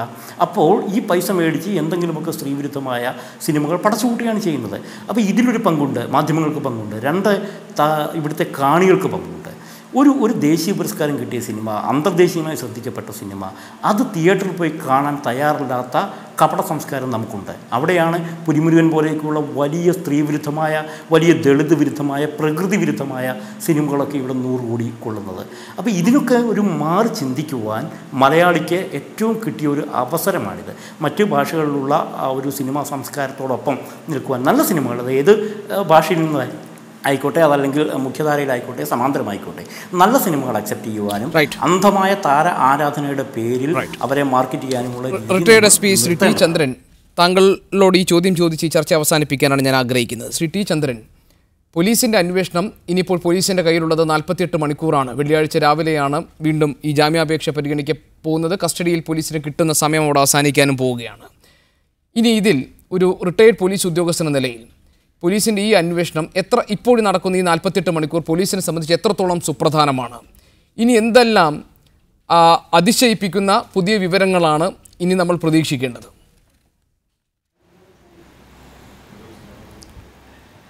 ഈ 48 മണിക്കൂർ വേണ്ടത്ര ഉള്ള സമയമാണ്, ആവശ്യത്തിനുള്ള സമയമാണ്. ഒരുപാട് തെളിവുകൾ ശേഖരിച്ചതിന് ശേഷം ചില ലിങ്കുകൾ ബന്ധിപ്പിക്കുന്നതിനും ഈ കിട്ടിയ തെളിവുകളുടെ വെറാസിറ്റി നല്ല വിറ്റ്നസസിനെ ഇട്ട് പ്രൂവ് ചെയ്യുന്നതിനും ഈ 48 മണിക്കൂർ ധാരാളമായിരിക്കും. ഇതോടുകൂടി ഈ കേസന്വേഷണം പൂർത്തിയായി നല്ല തെളിവ് കോടതി മുമ്പാകെ ഹാജരാക്കാൻ പോലീസിൻ്റെ കഴിവെന്നാണ് പറയുന്നത്. നിങ്ങൾ നേരത്തെ പറഞ്ഞ പോലെ ഇവരെ മോട്ടീവ് പ്രൂവ് ചെയ്യുന്നതിലൊരു പ്രശ്നം കിടക്കുന്നുണ്ടല്ലോ. ആ ഭൂമി കച്ചവടങ്ങളും മുസ്ലിമായ കാര്യങ്ങളൊക്കെ കണ്ടുപിടിക്കുമ്പോൾ കുറച്ചുകൂടി കൂടുതൽ തെളിവ് കിട്ടും. അത് പിന്നീട് നടത്തിയാലും മതി. അന്വേഷണം കഴിഞ്ഞ് ആ ഡോക്യുമെൻറ്റ്സൊക്കെ കയ്യിൽ കിട്ടിയതിന് ശേഷം പിന്നീട് പ്രതിയെ റിമാൻഡ് ചെയ്തതിന് ശേഷം കിട്ടിയാലും മതി. അത് കിട്ടുമ്പോൾ ഇനി അഥവാ അതുകൊണ്ട് ഭൂമി കച്ചവടത്തിനെ പറ്റിയിട്ടുള്ള വിവരങ്ങൾ കിട്ടിയതുകൊണ്ട് വലിയ വിശേഷമൊന്നുമില്ല. ഈ കേസിൻ്റെ തെളിവിന് വിശേഷമൊന്നും ഇല്ലെങ്കിലും നമ്മുടെ സൊസൈറ്റിയിലുള്ള ഒരു പ്രശ്നം, അതായത് ഇൻകം ടാക്സുകാർക്ക് അതേമാതിരി എൻഫോഴ്സ്മെൻറ്റുകാർക്കും ഒരു അന്വേഷണം നടത്താനുള്ള ഒരു ഫോക്കസെങ്കിലും ബാക്കി കിട്ടും. അപ്പോൾ അതുകൊണ്ട് പോലീസ് നടത്തുന്ന ആ അന്വേഷണം തീരട്ടെ. ഇതിൻ്റെ ഇവിടെ തെളിവുകൾ നല്ലതായിട്ട് ശേഖരിക്കാൻ കഴിയട്ടെ. തെളിവുകളെല്ലാം തന്നെ ഒന്നൊന്നായി വിളക്കി ചേർത്ത് ഗൂഢാലോചന കുറ്റമറ്റ രീതിയിൽ തെളിയിക്കാനുള്ള പ്രാപ്തി കേരള പോലീസിനുണ്ടാകുമെന്ന പ്രതീക്ഷയിൽ ഞാൻ ഈ ചർച്ച അവസാനിപ്പിക്കുന്നു. വളരെയധികം നന്ദി doctor Biju advocate C Unnikrishnan, Shri T Chandran, Shrimati KP Sudheera ഈ ചർച്ചയിൽ പങ്കെടുത്തത്.